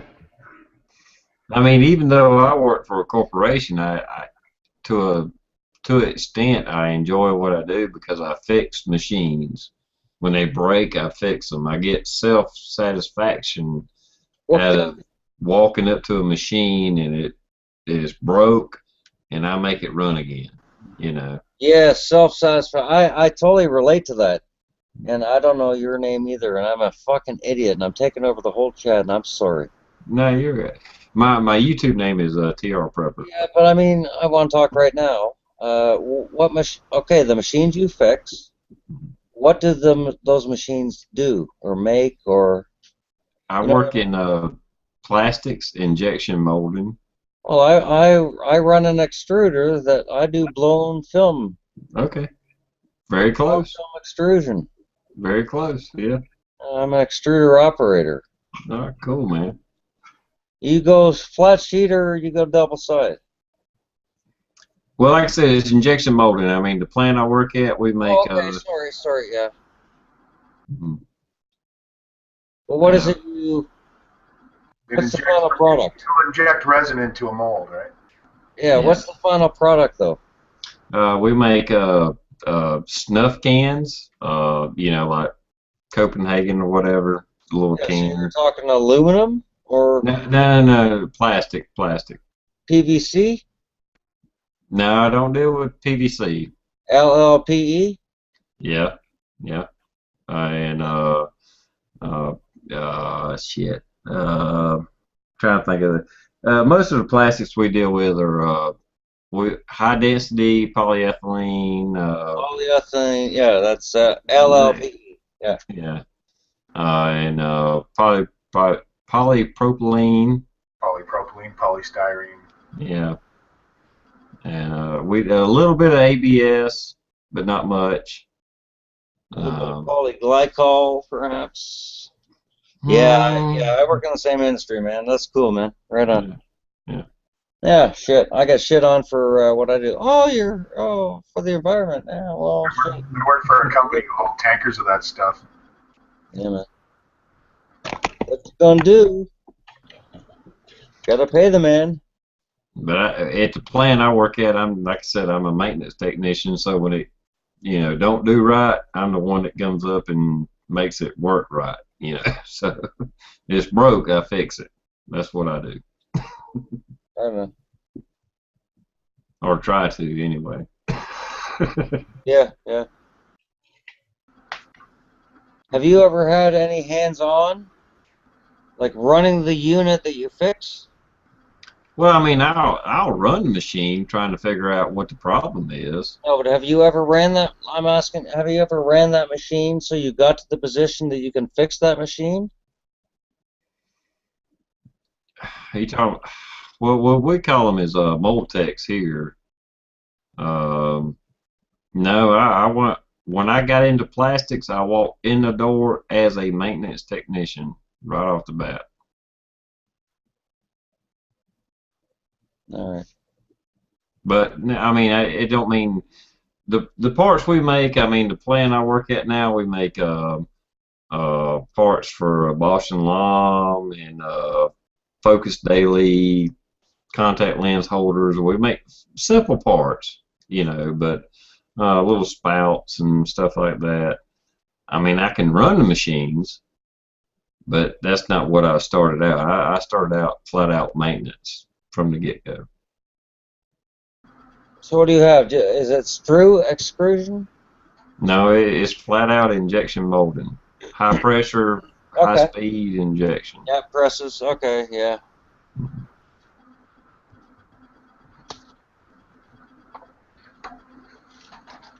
All right, boys, take the floor. We're done. Yeah. Because I know we lost the audience on that. Ignoring y'all. Sorry, guys. Oh, technical and shit. Yeah, sorry. Yeah, I tend to go that way. I'm not too technical. I'll tell you this much, crushing cars never gets old. No, that could be fun. I can just imagine. Yeah.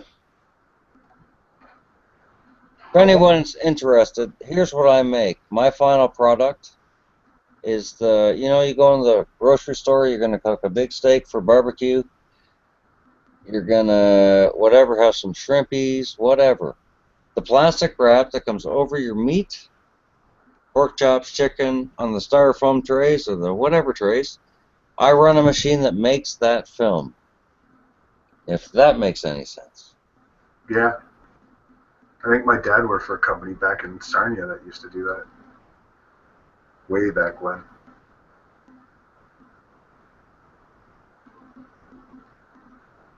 I'm surprised a lot of your chemicals for that don't come from that area. We get a lot from Barry. Oh, yeah. I don't know, man. I don't know how it goes. The raw material must come out this, fuck. I'm thinking deep, like from the Texas Panhandle, per se. By boat, that's going to go a long ways, man. Around Florida, up the eastern seaboard, all the way down the St. Lawrence River. You would think they would ship that by rail. Yeah, you're right, man. And getting Yeah, back to that pipeline I was talking about. I've watched a lot of videos on extrusion and especially the film and stuff like that. That's a pretty interesting process. Yeah. I mean, yeah, pretty cool. Like a bubble. Well, I equate it very simply, though. If you take a piece of bubble gum, you blow a bubble, and you cut off, if you flatten it, you have to cut off the sides to get two pieces, correct? You have to cut off the edges of a bubble. If you flatten a bubble, you have to, the bubble became flat, right? So once you flatten a bubble, it becomes wider. You have to cut off the sides to get two sides. You can run it to one side, sure, but it's more effective. Then you can split it into two sides. You know what I mean? So you can run the bubble. Yeah, I'm getting technical. Sorry. Think about work. I think you're picturing it in your head, and we just can't picture what you're saying. No, that's fine. That's exactly what I'm doing. Sorry, guys. Well, basically, they extrude from what I'm gonna put it in basics. What Amsterdam's talking about is they take a stream of plastic, we'll just say it's like the size of a damn pencil or whatever, and they'll spread it out over rollers, and they keep spreading out to its saran wrap, basically, right, or whatever they're making. And it's just a wild process that goes through to get that to that. I don't know. If you're a tech guy, it's pretty cool. You know the neatest thing about all that stuff is all that came out of the ground. Yeah. Every freaking thing we have today was on this planet in a raw material. Just think how far humans have really come. Right on. I'm glad you brought that up because I bring this up and people look at me like I am fucked. I bring that exact. I'm not gonna quote you directly, but that's what I've said. You know what amazes me? Everything around, everything comes from the earth. But it's also another industry that's also taken away from an industry that was before it, right? We used to have containers that were made out of base metals or raw materials like wood, stuff I like know, that. Glass. but even those raw materials came one time from the earth. That's still Everybody's cell phone is made out of old byproduct. yeah. There's gold in there too, copper, a little bit of silver. Mm-hmm. Yep. I recycle them things.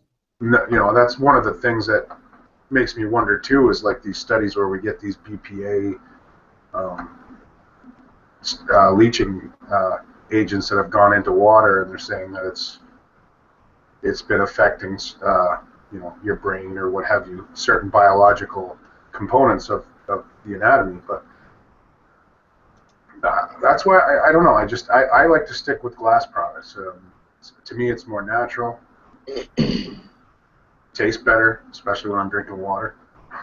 Well, I'll say this: our plastic manufacturing should be done like India has started to do. Everything they make now is biodegradable. If you've ever seen the pictures of them rivers over there, full of that fucking plastic and shit. Oh shit, yeah. Well, look at that island in the middle. What are they using for their base? Because it's probably not a oil product. It's biodegradable. I'm not sure. I'm not sure. Okay. I read an article on it probably 3 years ago. I think I've seen where they have. It's possible to replace plastic with a hemp product, Yep. and that might be what they're doing. And that's, you know, that would actually stimulate the economy too, because Oh yeah, absolutely. brought back the hemp fields. I mean, you're making ropes, you're making textiles, you're making a whole gambit of products. Yeah, oils, plastic, medicine, Yep. thousand. And you don't have to drill for it. Yep. And you can grow it in the same field every fucking year. Yep. Really, you plant it once and you really don't have to do much. Not with hemp. It replants itself. Yep. I think the whole attack on hemp and the whole attack on marijuana back in the 20s or 30s was a whole attack on the textile industry. Yeah. Well, there again, we're trying to inject logic into the equation, and just like corporations or government, period, that don't work. Yeah. Yeah. That's been proven time and time again. The thing is we're going to be forced to change. Mm-hmm. It's coming. Sooner or later, there will be a forced change. Yeah.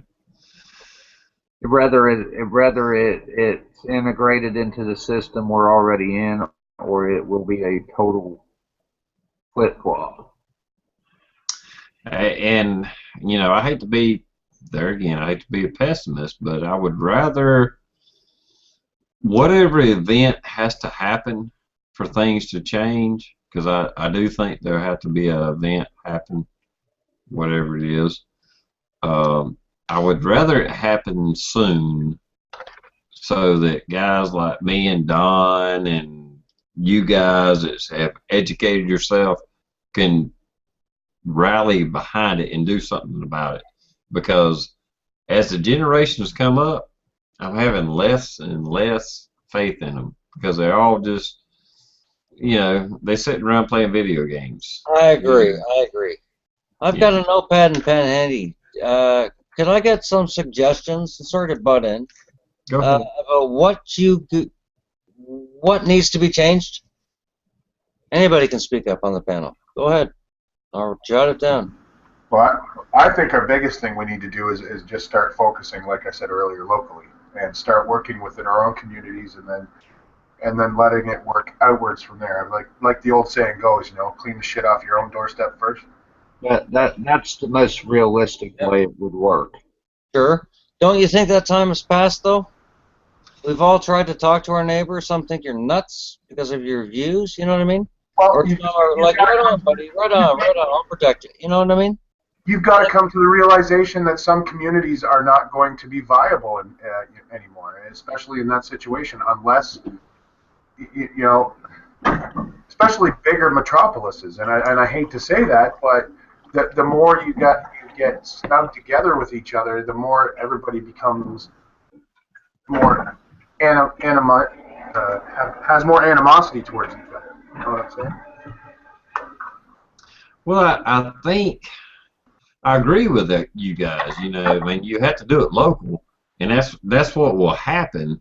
But I think something big will have to happen for us to get to that point, because as long as Dancing with the Stars or whatever the hell the latest, because I don't really watch TV, whatever the latest, Walking Dead and all that shit isn't playing, when shit just shuts down.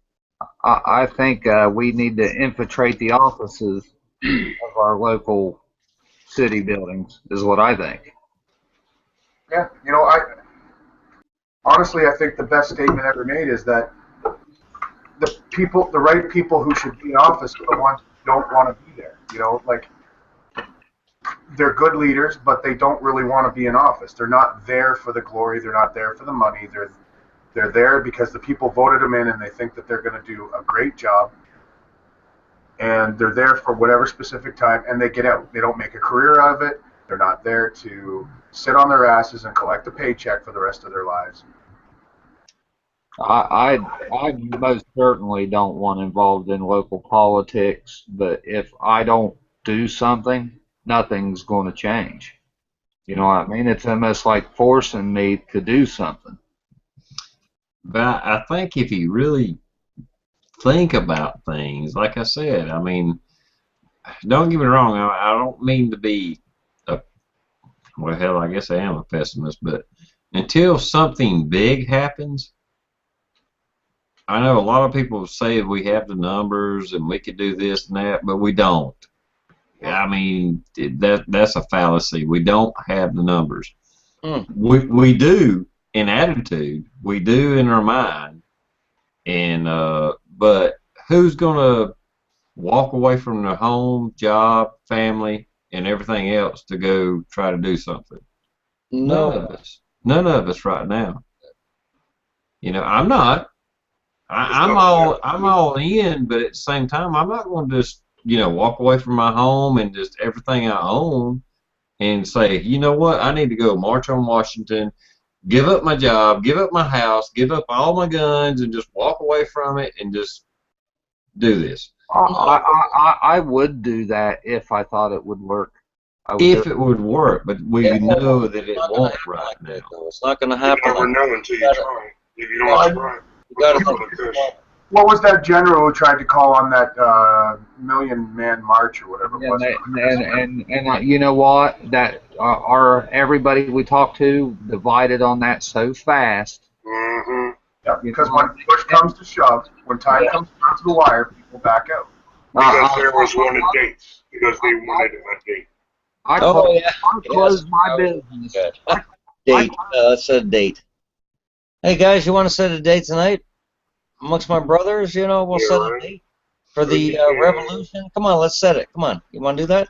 Well, no disrespect, but I'm not mentioning any names, so fuck it. A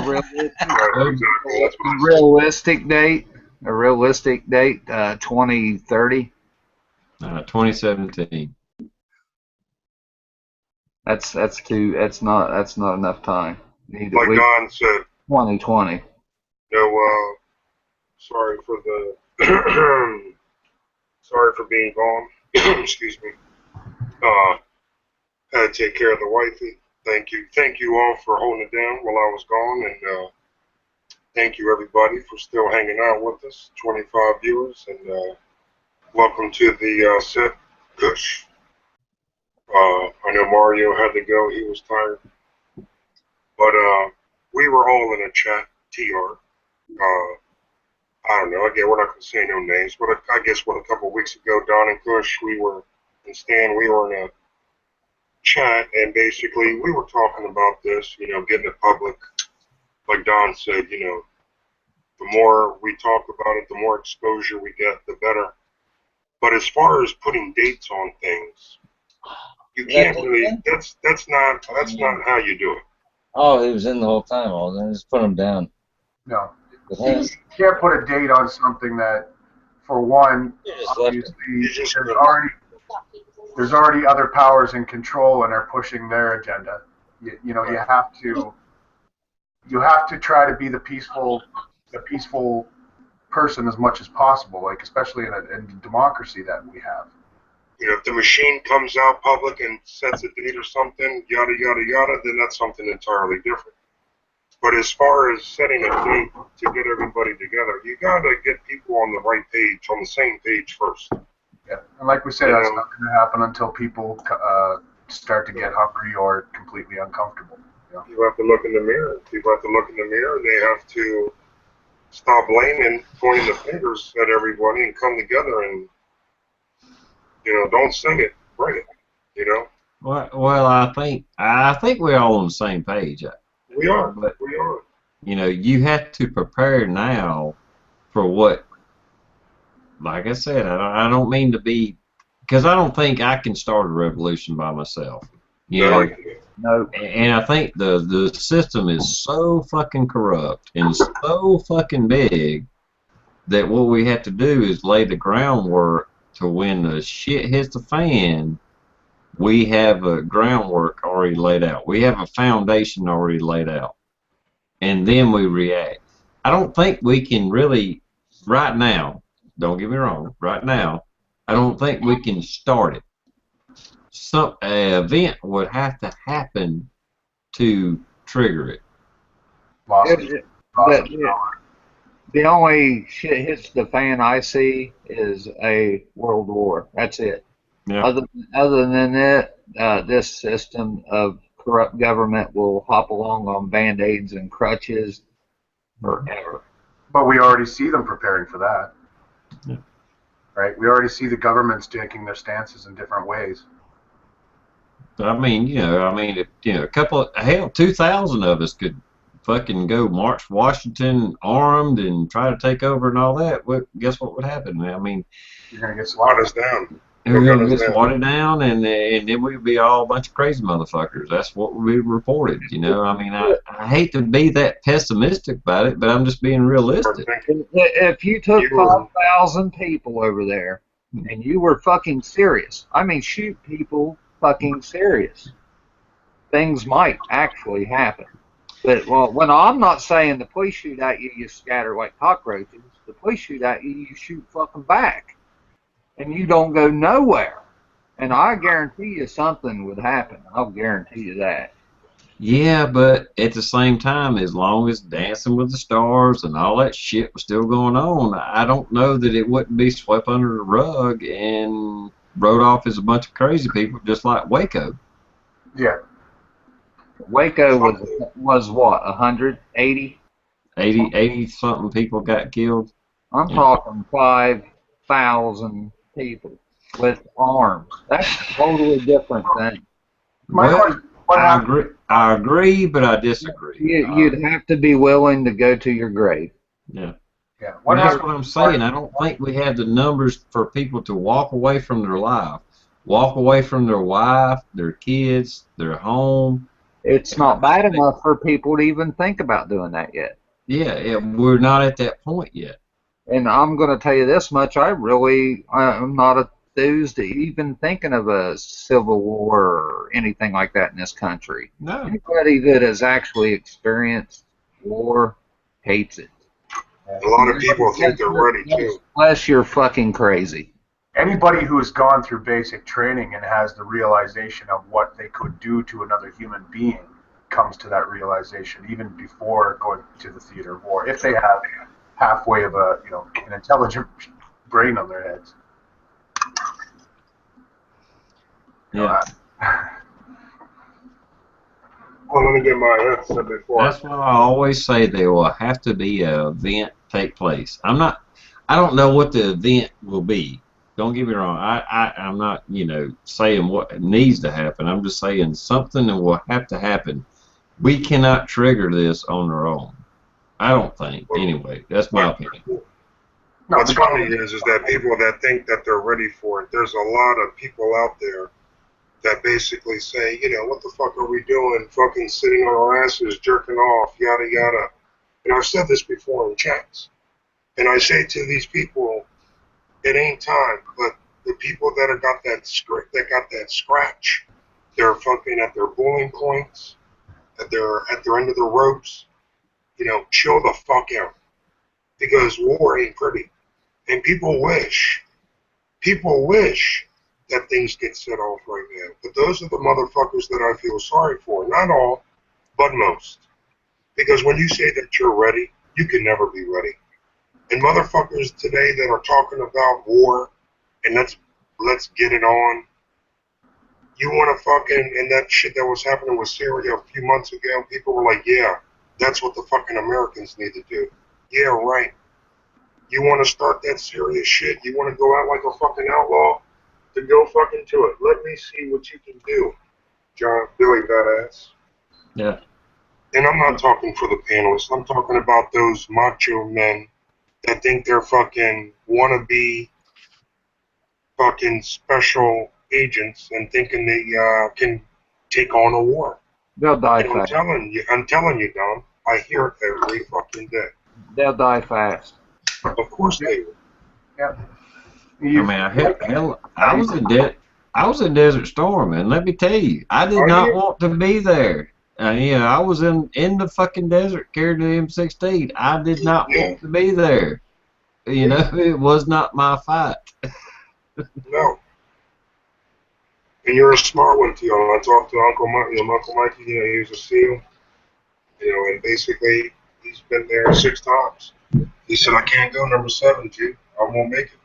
Well, he knew that he was going to die. I'll tell you what, these people. All those people that think they're ready, I got news for you. Good luck and fucking, it ain't that simple. Well, it's like this, man. This is about as simple as I can say it.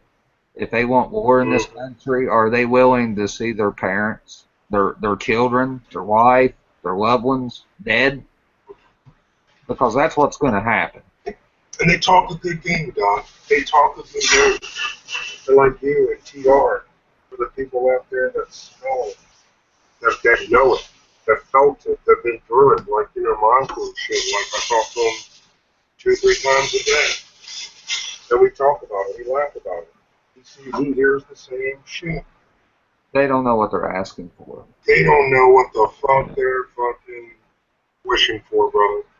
But Just like Don, you said, what did you say 2 weeks ago, Don, in the chat? When somebody fucking, got up, you're gonna chill with your family, you're gonna take these times, you're gonna take advantage, the time that you have to be with your loved ones. And then when the shit hits the fan, Don, like you said, when the shit knocks your door, then that's when we encounter it and we take it on. But as far as sitting here and talking, gloom and talk about our last days and yada, yada, yada, that's bullshit. I'm not going out like that. If somebody wants to organize something, it has to be done peacefully, man. Roddy Brown, if you're listening, brother, I got a chat going on. I can't answer, Brother Brown. I sent you 3 links. I'll do it again. If you're listening, Brother Brown, I got the live chat going on, and if I answer, I'll edit it. So here's another link, Brother Brown. There you go. If somebody will start a peaceful revolution with a good plan that I think would work, I would involve myself in that right now. You know what I'm saying? But I have not heard a plan. I haven't seen a real leader. No. Right now, to get something like that started, it would take a man like Ron Paul to get it started, and it would. And he's the only one that I know would even be worthy of my time. The rest of, you just can't. I'm not going to go into a fight with somebody I don't have trust in. Period. Welcome to the chat, Brother Brown. Good Good evening. evening. I'm just going to turn my volume I up just- so I can hear you guys. Good evening, Green Dragon Tavern panelists. Let me turn you up, Brother Brown, because I don't think anyone can hear you. I'll fix it in 1 second, but I would be all right if we would just all leave the fucking farm. You know what I mean? Just quit participating and we give them their power. Oh, absolutely, we give them the power. Like I said many times, and hell, even Paul Harvey and everybody else. Hell, ain't but 535 of them up there dictating our life. It wouldn't take that many to change that. You know what I'm saying? I mean, you got 535 people dictating our life. Several thousand people could change that. But like I said, even with that, I just don't think we're at that point now.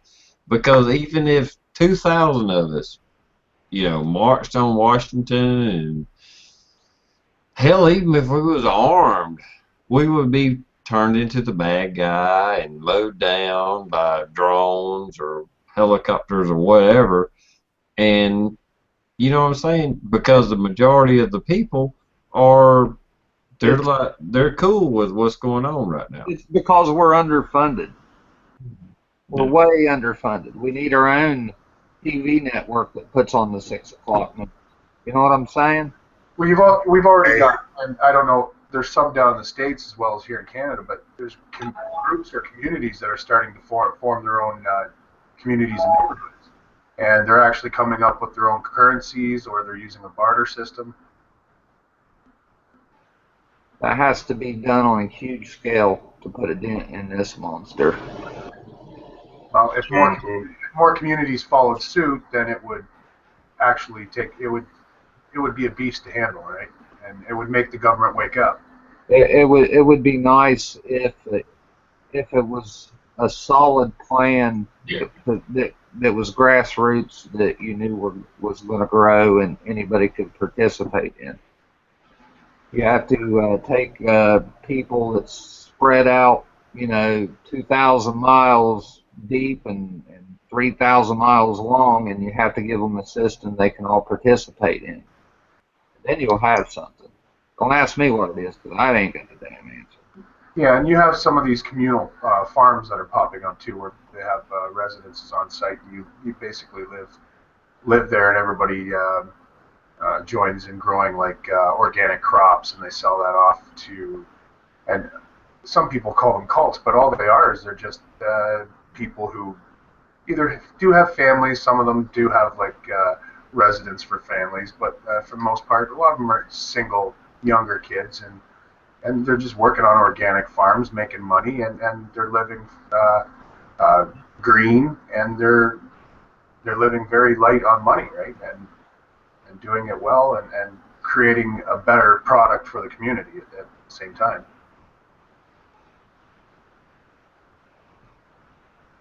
Brother Brown, let me hear again. I turned you up. You should be good to go, bro. No, I was loud until I joined the Hangout. I was listening to you guys out on the live YouTube side from this device. So How's your day, Brother Brown? actually, I had a decent day. I did a little work, but I had somebody show a little caring. She manned up, so to speak, man. I had to produce a couple of IDs on something for, something I had to prove myself with, and now they got all these new protocols that you got to go through for everything. And she manned up and bent one side of the rule a little bit, man. And as I was at wit's end, I didn't show my frustration. And she bent it and said, hey, when you get a permanent residence, let us know, and show me proof, this, that, and the other. And I'm talking about the postmaster, dude. So it was all good. Good deal. Give me a Brother little, Don, I'm sorry. I didn't know you're finished. What were you saying? I little agree leeway. with I agree with what Stan said earlier. The federal government monster is so out of control and out of our reach. The only way we can change anything is to start at our doorstep. That's the only way and we should all probably start working on doing that somehow.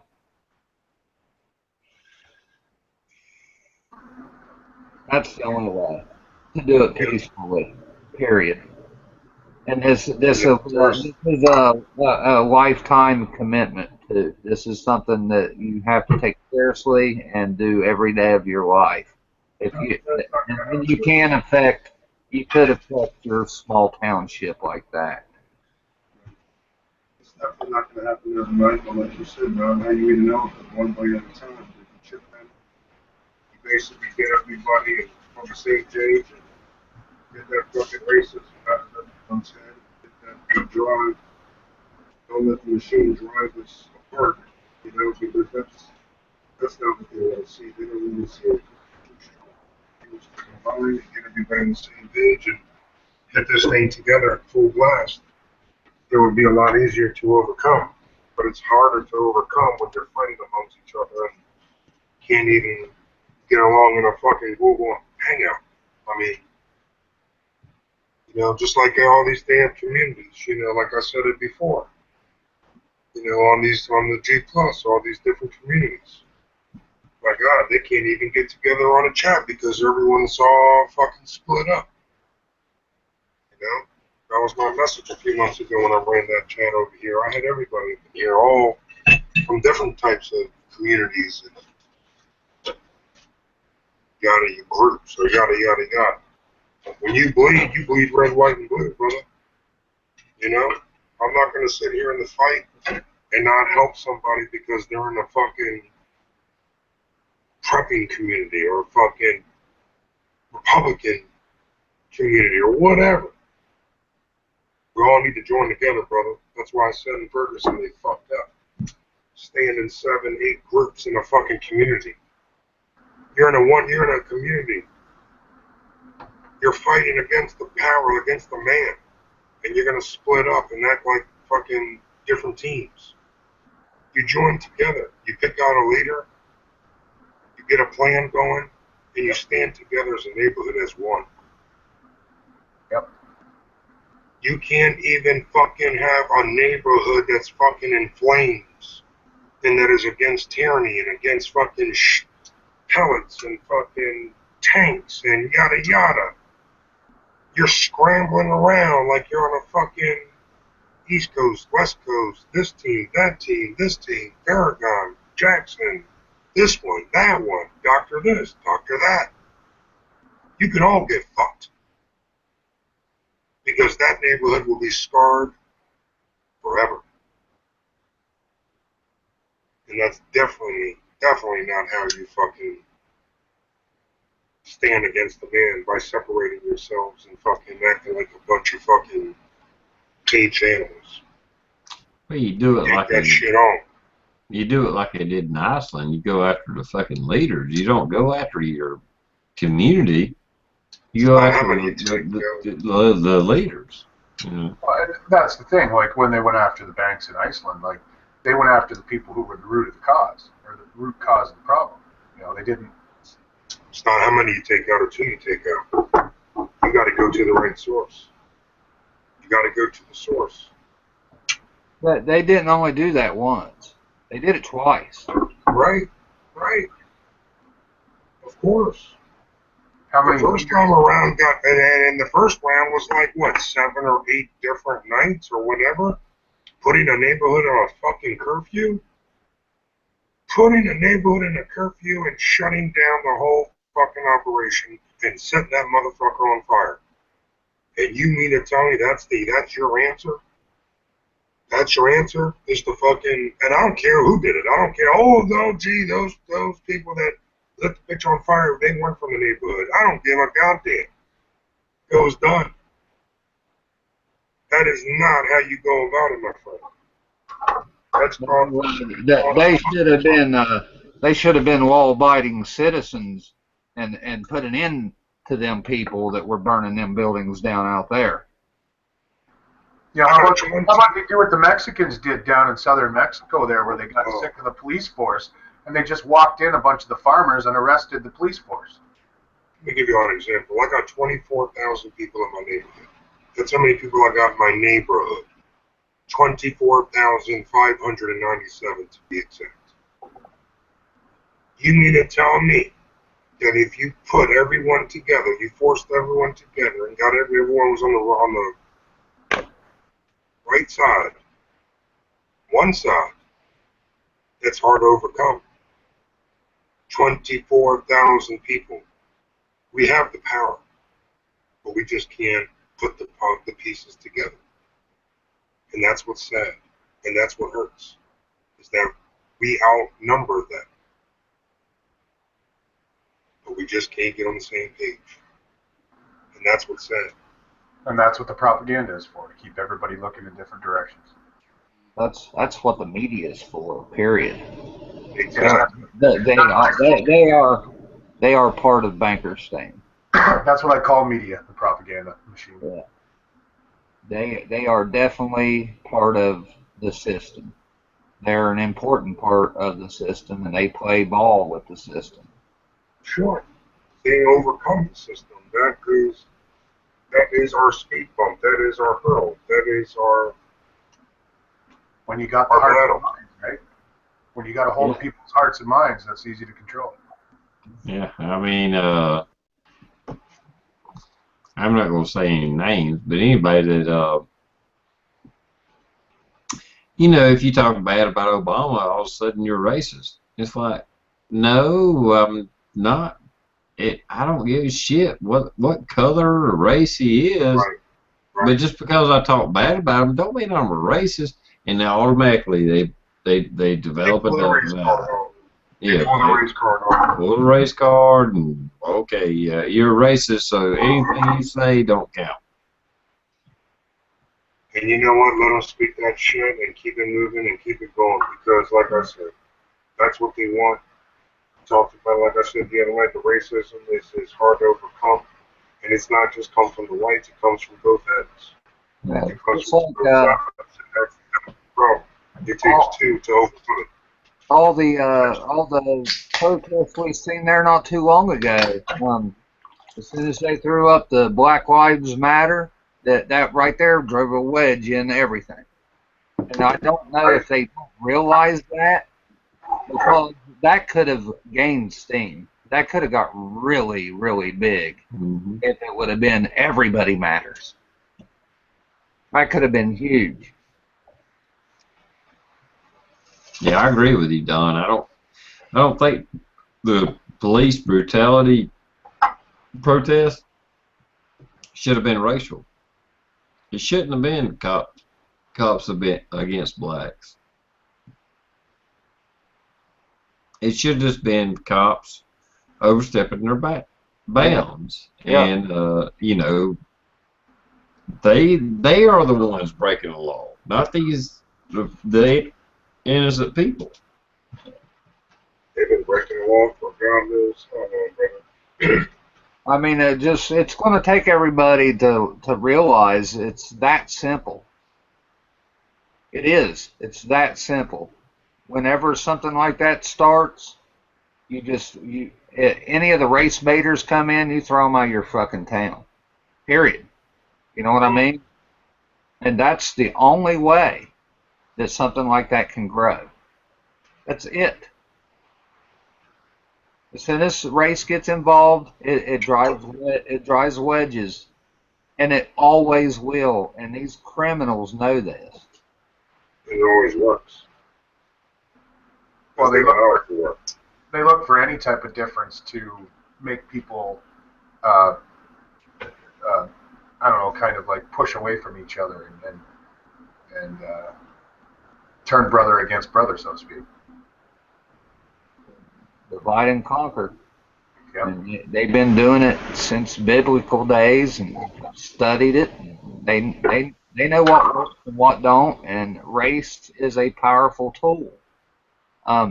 There's differences between people and culture, and the way I look at it is let's get rid of these criminals, put all that to the side. Once you get into a decent form of government, then you can deal with those issues on an honest level. But until we can put our differences aside, none of these protests or anything mean anything.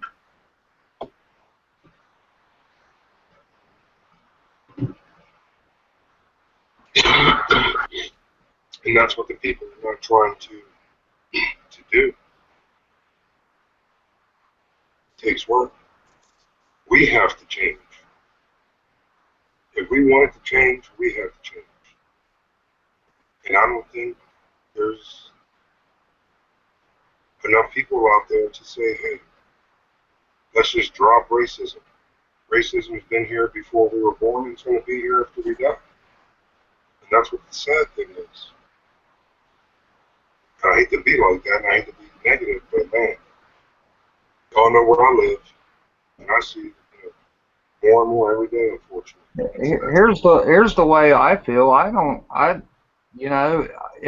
don't care if somebody wants to be a racist. If you want rid of this government, if you really want rid of these people, you're gonna have to stow it, buddy. You're gonna have to stow it. Period. Like I said, let's get to. It's gonna take everybody to do this. It's gonna take everybody. And like I said, if we could do that, this could change in a week. That's what I'm saying, though. We have enough manpower to do it. But when you see the fucking Black Panther fucking coming in and saving these cops, get that shit out of there. Get these groups out of there. The doctors. I'm tired of seeing a fucking doctor, reverend, yada yada. That's just, all that's doing, man. All that's doing is just fucking stirring up the pot and driving that nail that much deeper. That's all that's doing. You got to stand together. If they're going to come and protect and back up a group, why don't we back up everyone? Let's not look at the color. Let's look at everyone as a whole. Let's look at it as a community, as a township, as a state. You know what I'm saying? Let's put people to. The thing is if and I'll say I've said this so many times. If people really want change, you're gonna have to stow it. Period. You're gonna have to put it to. I don't care if you are a racist. You're gonna have to stow it. Is it not important enough for your children to put this to the side and to get rid of these people?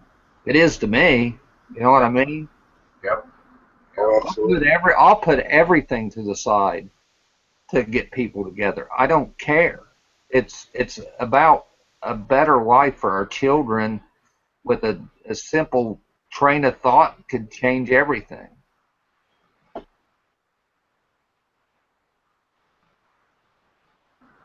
TR, thanks for coming in, brother. You're welcome anytime, man. Yeah, thanks for the link, G. Oh, anytime, man. I had a problem this earlier because I'm on the Green Dragon and all the people don't come up. The feed doesn't come up like my G-Megas account, so it takes a little bit longer. And I don't know what the problem was. I think Jim had a problem earlier. Couldn't get in, but sorry, I haven't paid attention to the external much. Well, people have rights, even people you don't like. You know what I mean? Just respect everybody. You just have to. That's the way things are. You can just give everyone the fair, equal rights. You can't just short down somebody because you got a negative feeling towards somebody. Yep. Yeah. Well, my question to you guys is, what do you think are there any ideas that you can think of, I guess, put it that way, that we could do in our own communities that would not necessarily do an instantaneous improvement, but even a long run or long scope improvement. Is there anything that you guys can think of? We do a lot. I mean, first, like I said, actually, you guys go ahead first. I'm reading this external real quick, and I need to get these shout outs. Uh, You guys can go ahead. I'm just going to listen for that. if you ask me, it goes back to the Bible. Love thy neighbor. Start there. That's about as basic as it gets. And really, we've lost our communities. You know, that's what I've always said. When the power goes out around here, I love it because everybody goes outside. You know what I mean? Everybody talks to each other. I don't know how to get that back. Well said, Monitor 9. Well said. Monitor 9. As a citizen, you can vote with the people marching in line. If you can see outside the box, it does not matter about any leader. It's about everyone and life on the planet. Mud, I see you out there. What's going on? If you want to link Mud, if you want to voice your opinion, you're more than welcome to come in, Mud. Actually, I'll throw the link to you. Mud's out there. Monitor 9's out there. Thank you, gentlemen, for joining. Max, thanks for coming out, brother. Have a good night. Jim Collectible Videos out. Thanks, man. What's going on? Good to see you. Thanks for coming in. All the Dragon members, what's going on? Jimbo, if you still want to link, brother, let me know. I sent it to you, actually, so I don't know what happened on that. I know,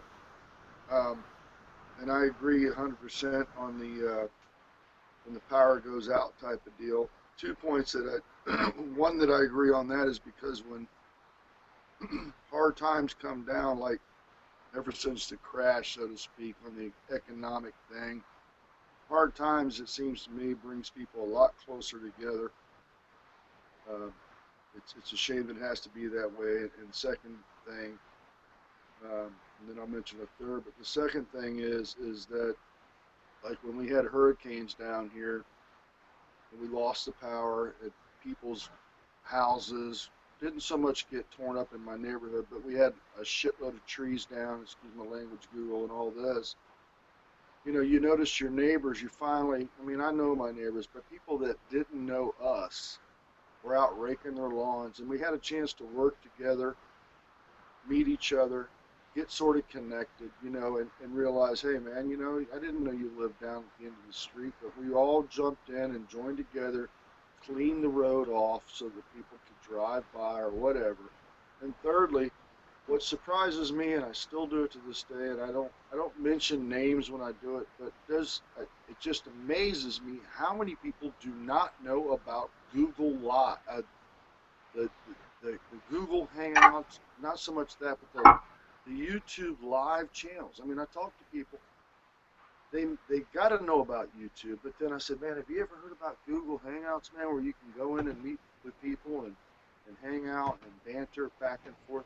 And there's just damn near, I would say 99% of the people that I've mentioned it to, they're either playing stupid with me, but I can read their faces. They don't know about it. And to me, you know, it's a good community format to sit in here and be able to throw our ideas around and get some feedback on how we see things and this, that, and the other. And Right. if it comes together and we make a community out of something and we go forward, then so be it. And that's where I'll leave that. But a lot of people just have no frickin' idea about it, man.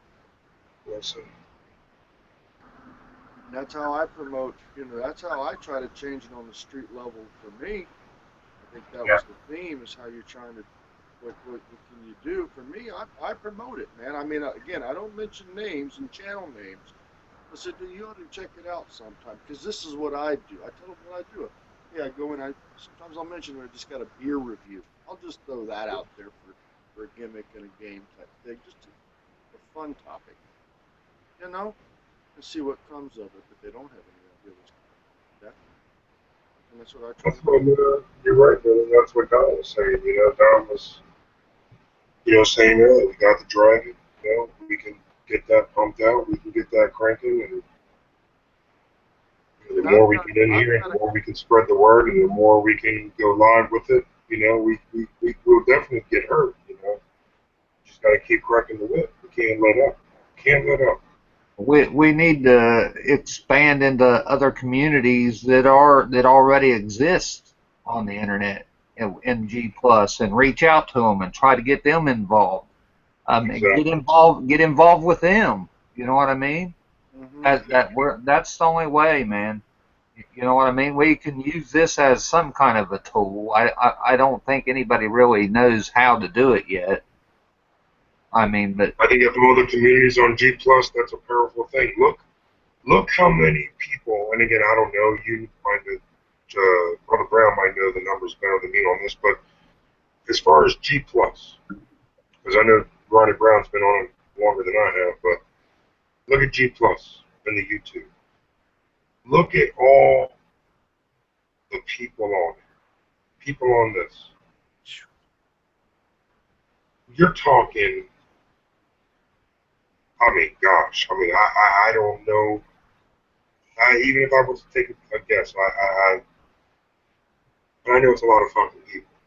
Speaking of that, A lot of communities on here. For Christ Almighty, if you can't even get them on the chat for free or whatever, I mean that's the first problem, man. You got to get everybody on the same board, brother. You got to get everyone on the same plan. if we can just get people to talk, But that's not going to be hard. even if you disagree with them, you know what I'm saying?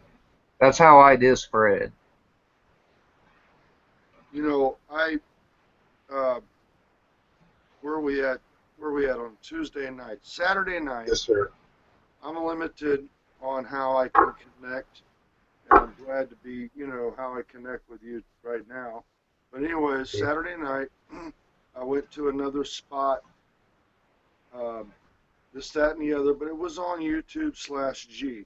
And check this out, guys.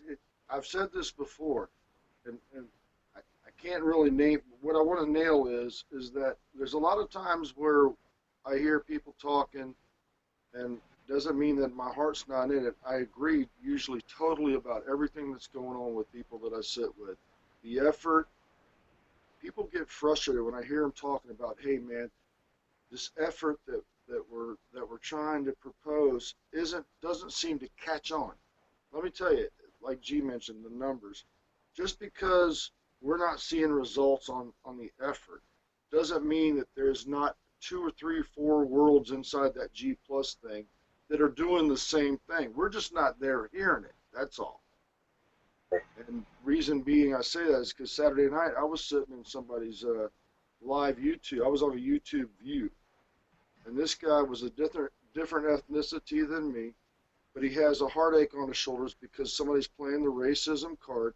Now this guy apparently has been broadcasting for a while. He's got about 20,000 videos, and probably about half of that in subscribers, and he's getting his butt handed to him because he's black. But his effort was the same, so to speak, as anybody else's that I hang out with, that they're tired of that crap up above, up there in that capital type thing. But his is a racism thing, and they're just as tired as everybody else. And he can't seem. He was mentioning, and he was mentioning, man. He says, I just can't seem to get people to connect to what I'm saying and make a stand for their right, blah blah blah, and do something to change. So the power is in the broadcaster's hands. He just can't seem to get, just like anywhere else, he just can't seem to get the audience to connect and spread out and get something going. And it's been a dilemma for what now? A couple of years on this thing, this social platform. I'll tell you, we don't sensationalize this stuff either, like an Alex Jones or that's one thing. You know what I'm saying? We don't scream and yell because the government's doing this or that. maybe people need that. I don't know. I don't know, but you say that now, and that's a good point. But I'll wear the other shoe, sort of like Springer. Now they would be looking at it like entertainment. It doesn't need to be entertainment. It needs to be a point driven, whatever the effort is of that topic of the day. But it's always a concerned effort. It's a pretty solid theme wherever I go, that people are just sick and fed up, so to speak. But I think if it was to be exemplified like that and show a bunch of stuff, I think people would see it as entertainment or whatever. It doesn't matter. I mean, at least it's getting out there. But I truly believe it. I've said this for a year now. I think that it's catching on, and there's, like I said, there might be 2 or 3. It's like our universe, the Milky Way or whatever. There's many more out there, and just because we don't think it is, we can't be in more than one place at one time on this deal. If we could sit out there and watch other shows and also hang out, we could get a gist of what's going on. I think we would see that the effort is pretty much universal. I mean, there's some, the comedies, and there's the entertainment, and there's also educational, man. The Google Live education is the place. You can go there and get a free education. Very educational. I know Dozer. Go ahead, bro. You got the floor. I know you got some things you want to shell out. Go ahead, bro. Oh no, I was just saying that I said it in the side chat that I look at Google Hangouts kind of like the new age shortwave. We can touch people across the country or across the city or across the world, and we can do it in video chat. It's definitely a way to touch people, hopefully on a good basis, but you're also going to have those negative people who are going to get in here and try to, portray to be things we're not. And, we've already seen some of that in some of the YouTube channels, so. Look at all the relationships. You're in Canada. I'm in fucking Beemore. Fucking Brother Browns and Sunkist. Fucking look at all the great relationships that we had, yeah, and opened up. Like, I never thought that I would, no disrespect, but you're the first person from Canada that I've ever spoke to in my life. Actually, you're the second. Brother Kush was the first one, but I've never talked to anyone from Canada. Yeah. Vegas, before I never thought that I would hook up with just the great people that I've encountered and all the relationships that I got lucky to have on here. I'm privileged and I'm honored to be friends, and this G Plus is a complete, totally brand new tool that we could fucking work in our channel. We could take advantage of it. If we take advantage of it, like Don's saying, take advantage and blow up, and like everyone's saying here, just get it out there. And you got what, like Don, we're all saying Twitter, Facebook, G Plus, YouTube, Instagram's not just pictures, but you know what I'm saying. I mean, there's so much social media out there and it's free. FREE. Well, yeah, you've got to pay for your ISP, and your computer equipment. But you know what I'm saying. I mean, to get everything out there, it's not like it's going to cost us money. We just need the people. We need to get the word out. We need to get everyone on the same page. Yeah. Because it's a scary thing, bro. It's a scary thing when you have numbers and they work in your favor. And that's why you see a lot of these things like net neutrality laws coming down, because they realize that what a tool that the internet is for the people, and you're starting to see them put controls on it. Give somebody a little eye candy, nice little. Nice little sheep foot, you know what I mean? I like Look at that. Look at that tank. That is a tank right there, bro. Sorry. Mm. I was talking to a distributor, but he owns the state of Florida for 5.1 tactical. Okay, 5.1. Mm-hmm.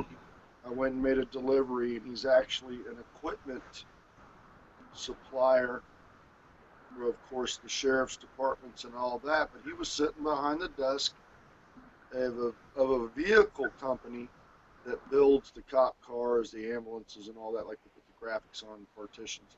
And I was telling him, G, about what was going on in Google Hangouts. I said, you know, some of these Mm-hmm. circuits that I run around, guys really do.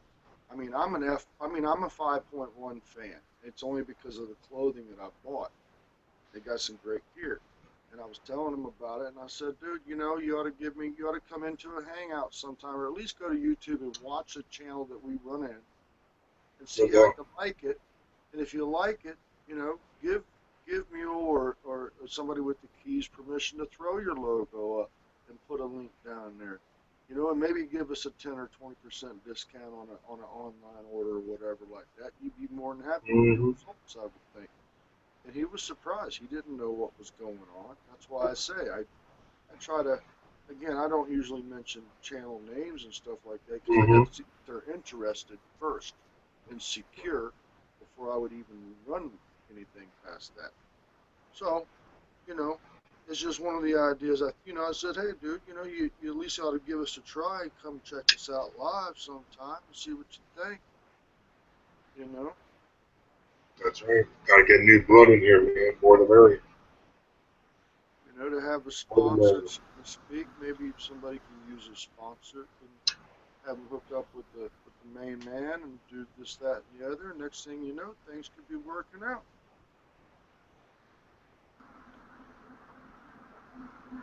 Like we said, man, the store's always open.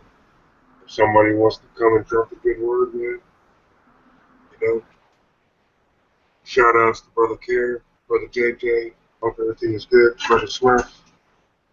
Shout outs to you, fellas. Brother True, Brother Cal, Ryan, Brother JoJo, J-Lo. Shout outs to you all. Brother Starley, and the whole dragon. I just sent out some more links. Brother Red, HD. Hopefully we see somebody before the night's over with. I must have the damn NSA on my other device because it's hating my trying to connect to the YouTube external to look around. It's hating me tonight, so it keeps crashing on me. It's raining down here though. YouTube's been acting funny, man. I know we got some rain Okay. a couple days ago. My shit was working like a turtle, bro. I wanted to mention that to you today alone from your hometown. Well, not your town, but your state. I've probably seen in the mid-teens to 20 tags from your state today. No shit. And I don't know what it's about. I mean, most of them little single girls driving or whatever, but so I don't know. Maybe it was the cold, G. It ran something. A lot of people here got places down there already set up. Okay. And that's where they stayed for a few months. In November, December, January, you know, a lot of people, you know, they set up shop down there for those 3-4 months because it gets crazy cold out here, like fucking in the teens, man. Right. And yeah, man, people just go south, man. Can't blame them. Can't blame them. Yeah, me neither. I just first time I really recognized it because the plate sort of stood out to me. I hadn't seen it a lot down here. And it was all in this one little area that I was in, so it's neither here nor there. I'll tell you about that later. But anyway. Take care, Brother Don. Thanks for coming out. I'll give you a ring tomorrow, brother. Cushy Pants, you still there? Where's Cushy still? He hasn't been in for a bit. He hasn't been since we started. I think he just wanted to advertise his logo. That's all. No, he was Young in. brother. We were talking some stuff up. Sounds like he went off to do something and forgot to come back. So. Well, we got 20 viewers. I'm not going nowhere. 1 a.m. Thanks everybody for joining us, the panelists, and everyone who coming out listening to our crazy asses. Yeah. A couple of people said they want to come in tonight, so I'm gonna keep it open for a little bit. And you know how we do, Brother Brown. As long as you got me, you, Brother Brown, we can shit. Take this bitch Right. all home if you want. Ain't no big thing. Better chicken wing. Right, Brother Brown? They gave me another extended week this time off, but I met with the contractor today, and he told me, well, we'll see you Monday. Like, fuck. Excuse my language, because I used a PH. You're at the bar, baby. They no big deal. I know. I use a PH. What's going on, Michelle? Monitor G, Monitor 9. I'll take care of you right now, my brother. No worries. I turned them up, Brother Mutt. If you still can't hear them, let me know. But I turned Brother Brown up. Yeah, it's probably my device. I didn't. No, hold on, brother. I'll take it. No, it's all new to me on this thing, and Well, you got to think too. A lot of people are on holidays, and the networks are pretty going pretty good right now, right? A lot of people. there's a thought. Who is that, Stan? Yeah, That's Brother Stan, yeah? Hey, Stan, man, no homo, but big hugs over this holiday to you, man. No homo, brother. Back at you. Monitor 9. Right on, Send it to you, brother. And thanks for Brother TR for coming in. It was his first night. It was good to have him. He's been hanging out with us for a couple of days, him and Mikey. That's a good crew. What's up, Johnny Boy? Shout out to you. I sent you a link. I know you're tired.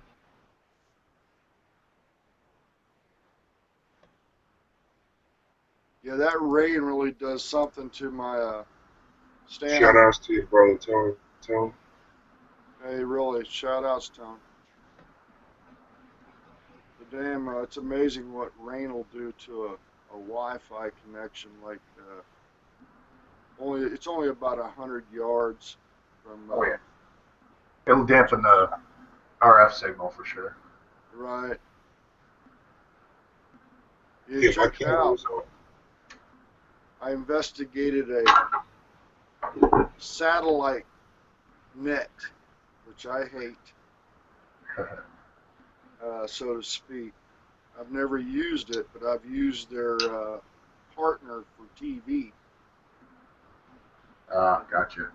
Right, their partner was good for the years that I did it. I was with the satellite TV from the time it started down here, which was about 1996. And then I quit it about 2006. Yeah. And that amount of time, it went from $21.49 a month to damn near over $80. And the package never changed on my end, but I guess inflation causes them to do it. But you know, my cost of living raises don't go up. But anyways. Well, I think it's more greed, but anyway. It is, man. It's a monopoly. So I shut DirecTV off. But since I'm not interested in TV anymore, I'm still going to need an internet connection wherever I go, and I'm going to be in a part of this state where there's not going to be any internet, so to speak, cable-wise. So I called the satellite people for the internet. Right. And they wanted a fixed address, and I had to feel my way out with that. Because at first I told him, I said, listen, I'm in an RV, and my address will be changing week to week. And he said, oh, no, I can't do that. I got to have a fixed address. Can't give him a PO box number? Well, I didn't try that. I didn't even want to start up with that, Stan. But anyways, so I agreed to his fixed address terms, right? And then I said, oh, by the way, do you offer a tripod with it? You know, and he said, yeah, we're not going to mount it to a building. I said, good, that's good to hear, because I'll just take it with me wherever I roam. You know, I've done it with the other dish before. You're sitting out Eventually it makes a good noise. Say again, Mr. G. I said Benchmade makes them good nice, man. Don't mind me, I'm a motherfucker. Pardon me. But I've taken the satellite TV dish to campsites with me before, with an inverter and just hook up their box and I dial my thing in and we're all good at the campsites. I know how to do it. But they were gonna give me the dish for internet connection, 10 megabytes down. This, that, and the other per second. I'll show you my new custom flipper, Brother Brown. Look at that. Look at that, baby. Are you still Laser blue. Look at that, laser blue scales matching my pivots. Lord, this thing is smoother than our 2-year-old's ass, baby. God Good damn. God. Look at that perfection. All titanium. Look at the action it had. S30. Oh, shit. Yeah, me. Nice action to it, Look right? at that, baby. Look at that. Ooh, ooh, ooh. Isn't that pretty? Yeah, it is, man. It looks like contours to you, too. Yeah, Big G got a couple of gifts. I got this little titanium sucker right here. Look at this little piece. V10 steel. Look at that action. Yeah, looks like a steak knife. Right? It looks like a barracuda type fish. Straight up. This has got the RKBS pivots or bearings. That is a nice Smooth. Very thin. Very light. Good for everyday carry. 4-inch blade. Got a little thumb stop on it, catch too? Or a grip type on the end? Yeah, it does. No jimping on this. No jimping. Smooth, Okay. baby. Smooth. Any correction. Oh, wow, it is, yeah. Yes, this is like a gentleman's knife. This is a knife like you go out, you go out to dinner. You're not trying to be fucking, all tactical up, you know what I'm saying? Even though my ass always carries a couple of blades on me. I don't know, for some reason, I just carry at least a couple, just 2. Gotta carry a blade, brother, man. I don't leave my crib without my blade. Here's a nice coat on a nice Micarta grips. This is a big Tanto. Gotta get yourself a Tanto blade, man. Yeah, that's a nasty blade. That's Hope. She's nasty. Oh, got these gloves on. I found a cool little place that sells down at a little weekend market there. You got some nice knives down there. It all depends, man, how much you wanna. I don't know. I'll tell you, this sucker right here. The first night they got me fucking going crazy was I wanted this Benchmade Bedlam so fucking bad. This was the knife that did it to me. Right there. I wanted this knife so bad. Put a ring on the end of that. It was hard to get, man. Benchmade Bedlam 8600 auto. Make one modification to that would make it perfect. No modifications on this. Oh yeah. Right at the end, a nice little finger loop. Oh, it's got a groove. What are you talking about? Right there. Finger loop. Where you can stick your finger. Finger loop. Ooh, Yeah. That would be nasty. Ooh. Why you want a finger loop, dude? It's an automatic knife. Look, Ooh, automatic. You don't need a damn loop. nasty. It's not a spider tail. Finger loop on that sucker, you can flip it around in action. Oh, the action on this is like a No, fucking. while you're using it in action, you can flip it around to use it either reverse hand or forward hand. With a But finger this loop. knife, yeah, this knife here did it to me, dude. Once I bought this knife, I just couldn't stop. I just couldn't stop. Here's a nice top big. I'm off to the head. Be right back. Yeah, that's how it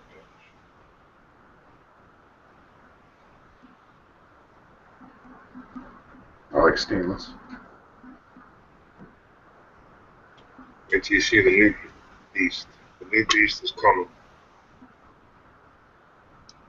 And people all fucking flip out. Oh, you spent that much money for a knife. You spent that much money. Well, you didn't pay for the bitch.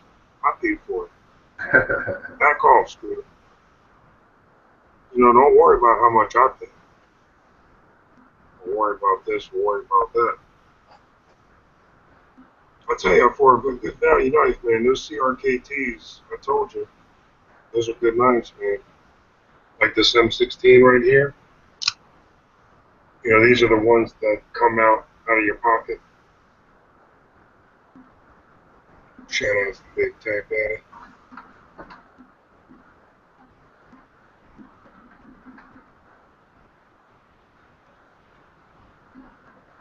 What kind of blades you got, Stan? Just your standard. I have my my pack knife, my straight blade, and I keep my my multi tools and like a couple little pocket knives. Just your standard pocket knives. But I mean, When you leave the house, here's a nice one. Here's a nice Microtech, like this Microtech, man. I mean, all carbon fiber. These things are expensive, and I know they're overpriced. But if you like it, fuck it. It's a nice one. Nice knives. Knife wounds hurt, man. Ask any doctor. Fucking worse than a gun wound. Hurts more than a gun wound.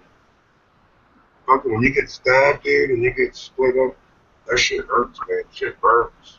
I know I cut my shit every week on, you know me, my fingers, my thumb, just, jeez. On Christmas, man, my dumbass was fucking being slickster. I got this Kershaw. You want to talk about a nice knife? Kershaw trimmer. Everyday carry right there, buddy. That's it. $30 fucking. I forget who popped it up, but I do like that sharpening system. Whoever, I've got it saved. I sharpen all my knives with the stone. And like TR was talking about, that Spyderco sharpening system is the best sharpening system you can get for under $100. But me, I'm old school, man. I just hit my diamond, my diamond stone, get her all oiled up, good to go. Never, never, never sharpen a blade when she's dry. And I think people get that. Oh yeah, that's why it's called a wet stone. That's laziness. That is laziness. There's some technique to it too. You got to get that technique down on a whetstone. No, But this is by Spyderco. You can't buy another knife. I mean, for the value, that's 30 V blade. That's a Spyderco Manix XL2. Look at that baby. Hollow grind. Spyderco. I'll tell you, those knives, man, very light. I think Spyderco probably is the best value. I mean, for the money, dude, you're getting great steel. It's got the access lock just like a Benchmade.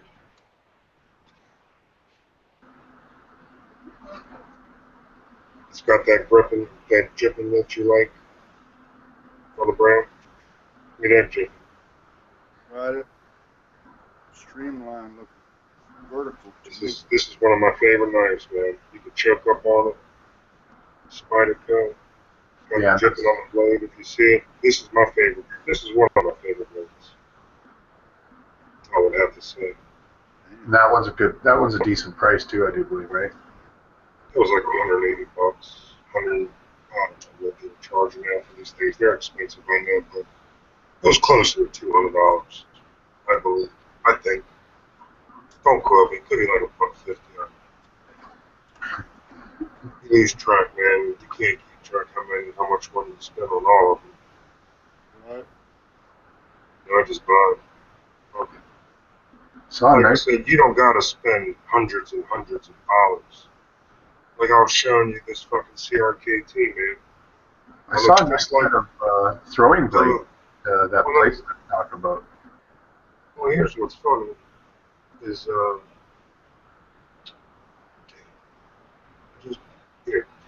Here's what's funny is the Spyderco, this Manix XL.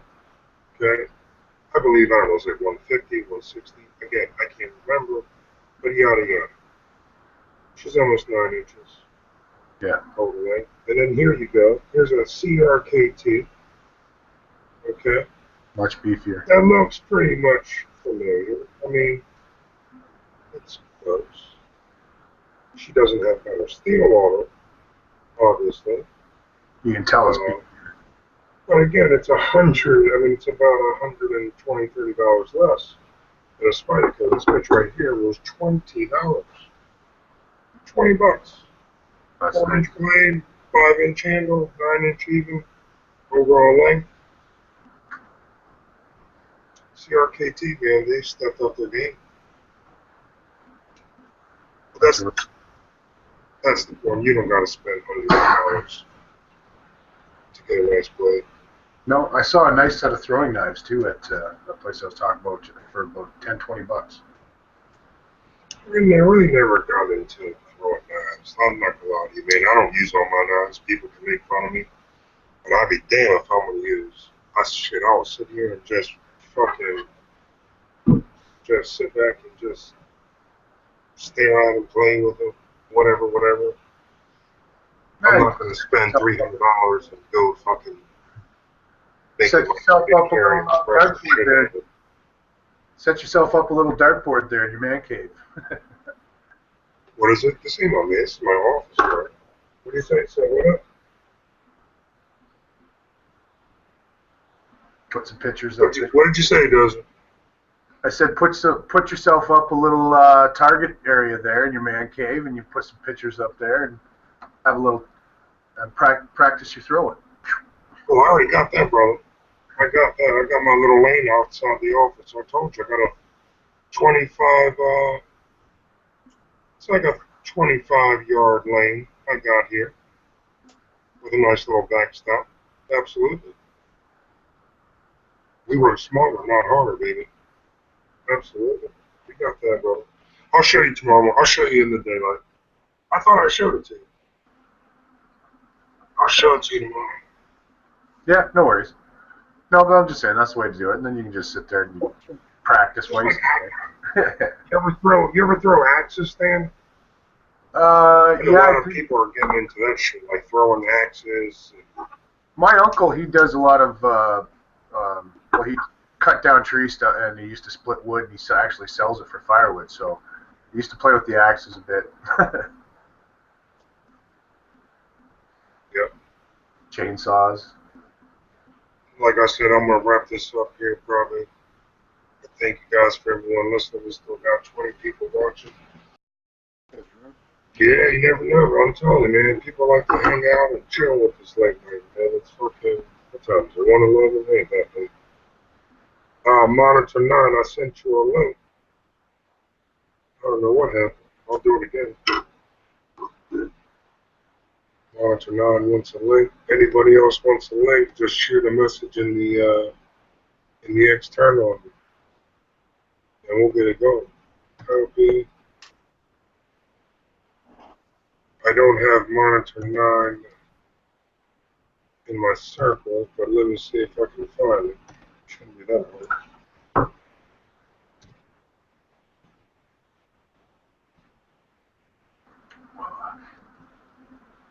Monitor 9.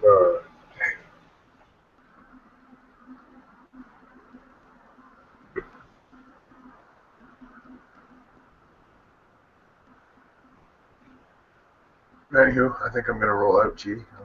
Have a good night, man. Thanks for backing me up tonight, and get some sleep, man. No problem. I'll see you tomorrow. Take it easy. Be cool. Absolutely. Be cool, my brother. Yeah. Yeah, Monitor Nine, he's not in my, I'm gonna sit up for another little while, man, and finish this last, you know. So what's up? I'm gonna sit with you till you tell me it's a final call, brother. You always hang out for last call, baby. That's how we do. I got a little room to hang this time around, so. Shit, I started them by myself, brother. Don't keep the. You want to roll out, brother? Get some sleep, man. Don't let me keep you from getting Nah, your beauty sleep. I always give you a heads up if I got something on the agenda. That's right. That's right. That's right. That's how we do.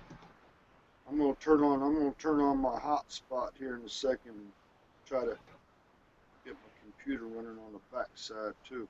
But, I like these chats, man. I'm not gonna lie. You know, I just come on here then and just talk and just, you know, interact with people, man. That's what it's all about, man. Hang out, meet new people. You know what I'm saying? well, now, how many times are we still? Is the tavern still open 3 days? Is it three days a week now? It runs regular. Oh, there's Monitor 9. I got you, buddy. Let me add Monitor 9 real quick to my chat list here. Give me 1 second, brother Brad. Got it. All right, Monitor 9. Now I should be able to get you hooked up here. Just had to add him to my circles here. I do Tuesday nights, brother Brown, and maybe I might pick up another night. Well, that's what I was saying. And then same with Neil. Fucking Neil does his Thursdays, and then he might pick it up another day or so. It all depends, It is. Hey, is Normally 2 nights a week for sure. Yeah, two. I always run my Tuesdays, and Neil always runs his Thursdays. Yep. That's And traditional, isn't it? yeah, we've always been doing that for a while. Shit, Mule, fucking, I remember when, I don't know how the fuck he did it, but I remember when Mule was doing Thursdays, Tuesdays, and Sundays. I was gonna say Sunday. And he was fucking running that shit hard, brother, like consistently. Yep. He's a soldier. He's a soldier, man. Yeah, man. I hadn't seen the cat in a long time. Of course, used to be a Wednesday broadcaster, and he was a working man, and I sort of lost track of him. I haven't looked him up in my circles lately or anything, but it was almost every night of the week.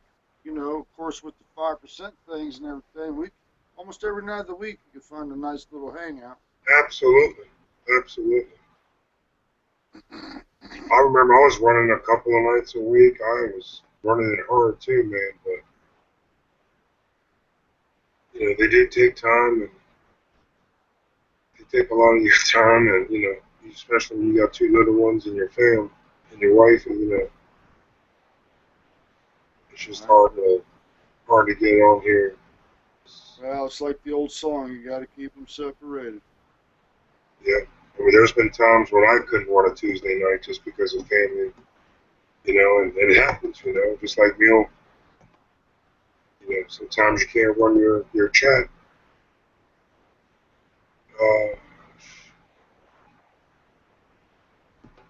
See, I don't know why it's not letting me, why it's not pulling up. See if you can't do this, can you? Well, no, Right I won't be able to, G, because I'm just on I know. I'm on a singular device. I don't know why it's not letting me send this link to him. I can't even pull him up. He's not coming up on my feed. It's the damn. Wait a minute. It's the damn internet is what it is. I'm unverified. Yep. Thought I was under the dragon.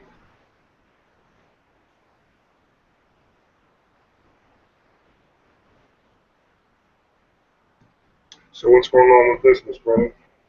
how's everything going? Well, Work-wise? they're telling me it's good, man. I keep checking with them because I feel guilty that it's going so good. I feel strange that it's going good. So I've been checking with my sponsor on it, the business sponsor, making sure they're happy, and they just give me a smile and say they are. I hope it's a legit smile and all that, because I don't want to be caught off guard, by being caught out in the cold with a letdown. But I'm bringing in results, and they say they're happy, so that's that. That's all that matters, right, brother? Yep. And the good thing about it is that I'm dealing with the same customers I've had for 20 plus years, and they're still trying to do their old method. It's the car business. You know how that gets, man. I did 10 years, man. That shit wasn't fun. It was tough. And it's, It was you tough. know how that is. I know you know it. So, Out of bell every day, man. You want to talk about not seeing the family. I'll leave the house, kiss them goodbye, come back home, 9 o'clock, pitch black house. I wouldn't see them till the next morning. yep, That shit sucked. Wasn't cool. yep, Wasn't fun. yep. That's when I first started this gig. You guys saw me go south when I was off the net for a little while. I'd leave here at 4 in the morning, and I'd get home, like you said, at 9. And out of all that time, I'd only put in like 6 hours at the job. The rest of that time was trying to transport back and forth to the place, man. And I got my wheels back out of Hawk, man, which is just a bicycle, so to speak, but it's a high-end type deal. It's a higher-end type bike. And I'm trying, Monitor. I'm trying, brother, but this fucking G Plus is pissing me the fuck off right now. yeah, what's the call name on this? Monitor 9. I'm trying to send him a link, but have a good night, Miss Shell. Take care. Told Johnny Boy we said, hey, Knuckleman 33, Gasar Nuts, what's going on? Let's see. Who'll be out there? What's he saying about the link so far? You don't know yet? You don't say it. He's not saying it. I'm trying to get the links out, but I'm not under my account. I'm under the Dragon. And Okay. this fucking feed is not, Oh no, it's what's been. up, Dennis? I've been having a hell of a time over here just trying to get on the net. So, I'm gonna try it real quick while I'm with you, see if I can get there. he's just not coming up on the feed, and I might just kick it. I know there's some people that want to go into an after chat. Yeah. So I'm just going to shut this down. I know we've been kicking it for a while now. I know there's a couple of heads that want to jump in, but they want to jump in on an after chat. So if anybody wants a link to the after chat, actually what I'll do is I'll put in the external. That's what I'll do. I'll put it on the external. And that way, if anybody wants to jump in, they can do so. Let me see if I can. The link is going to be different for the after chat. I think. But I'll get the link on the external. So if anybody wants to join, come on in. Brother Brown, got anything to say before we rolls on out of here? Like I said, last chat for 2014. Next time we'll be on here will be 2015. New year, new chapter, new beginnings, new relationships. Brother Brown, I'm about to shut it down. You got anything to say? Oh no, I just want to thank shout outs to the Original Tavern, GDTC, and the host tonight. G-Man, thank you. No doubt. All the external live that I didn't get a chance to see, I appreciate sitting here. I look forward to seeing everybody again in the new year, man. Yeah, man. It's going to be a good year, man. It's going to be a good year. Gotta be positive, gotta think positive. And for all the people who came out, hung out with us, much love. Have a happy and safe New Year. Don't get caught up in no bullshit. As we call it, rookie night. Let all the rookies go out and have their fun, and they'll be in bed probably before the ball drops. Okay. I remember I had my days. Yeah, they're still calling it Clark too, man. They call it Rookie Monday. That's when everybody gets fucking caught up, and they're stupid about it, man. They're stupid. They don't think. You know, take a fucking cab. Leave your keys at home. Don't even take your keys with you. You don't know how many shit I've seen being, you know, like I said, did security for a few bars downtown. And it's rookie night, man. These motherfuckers can't wait to get your ass. You know? Mm-hmm. But, and like I said, whatever you do too, Brother Brown, be safe. I'm sure we'll talk about that. And we're going to wrap it up. Happy New Year, everybody. Be safe. And we'll catch you next time. You threw one out on this sternum?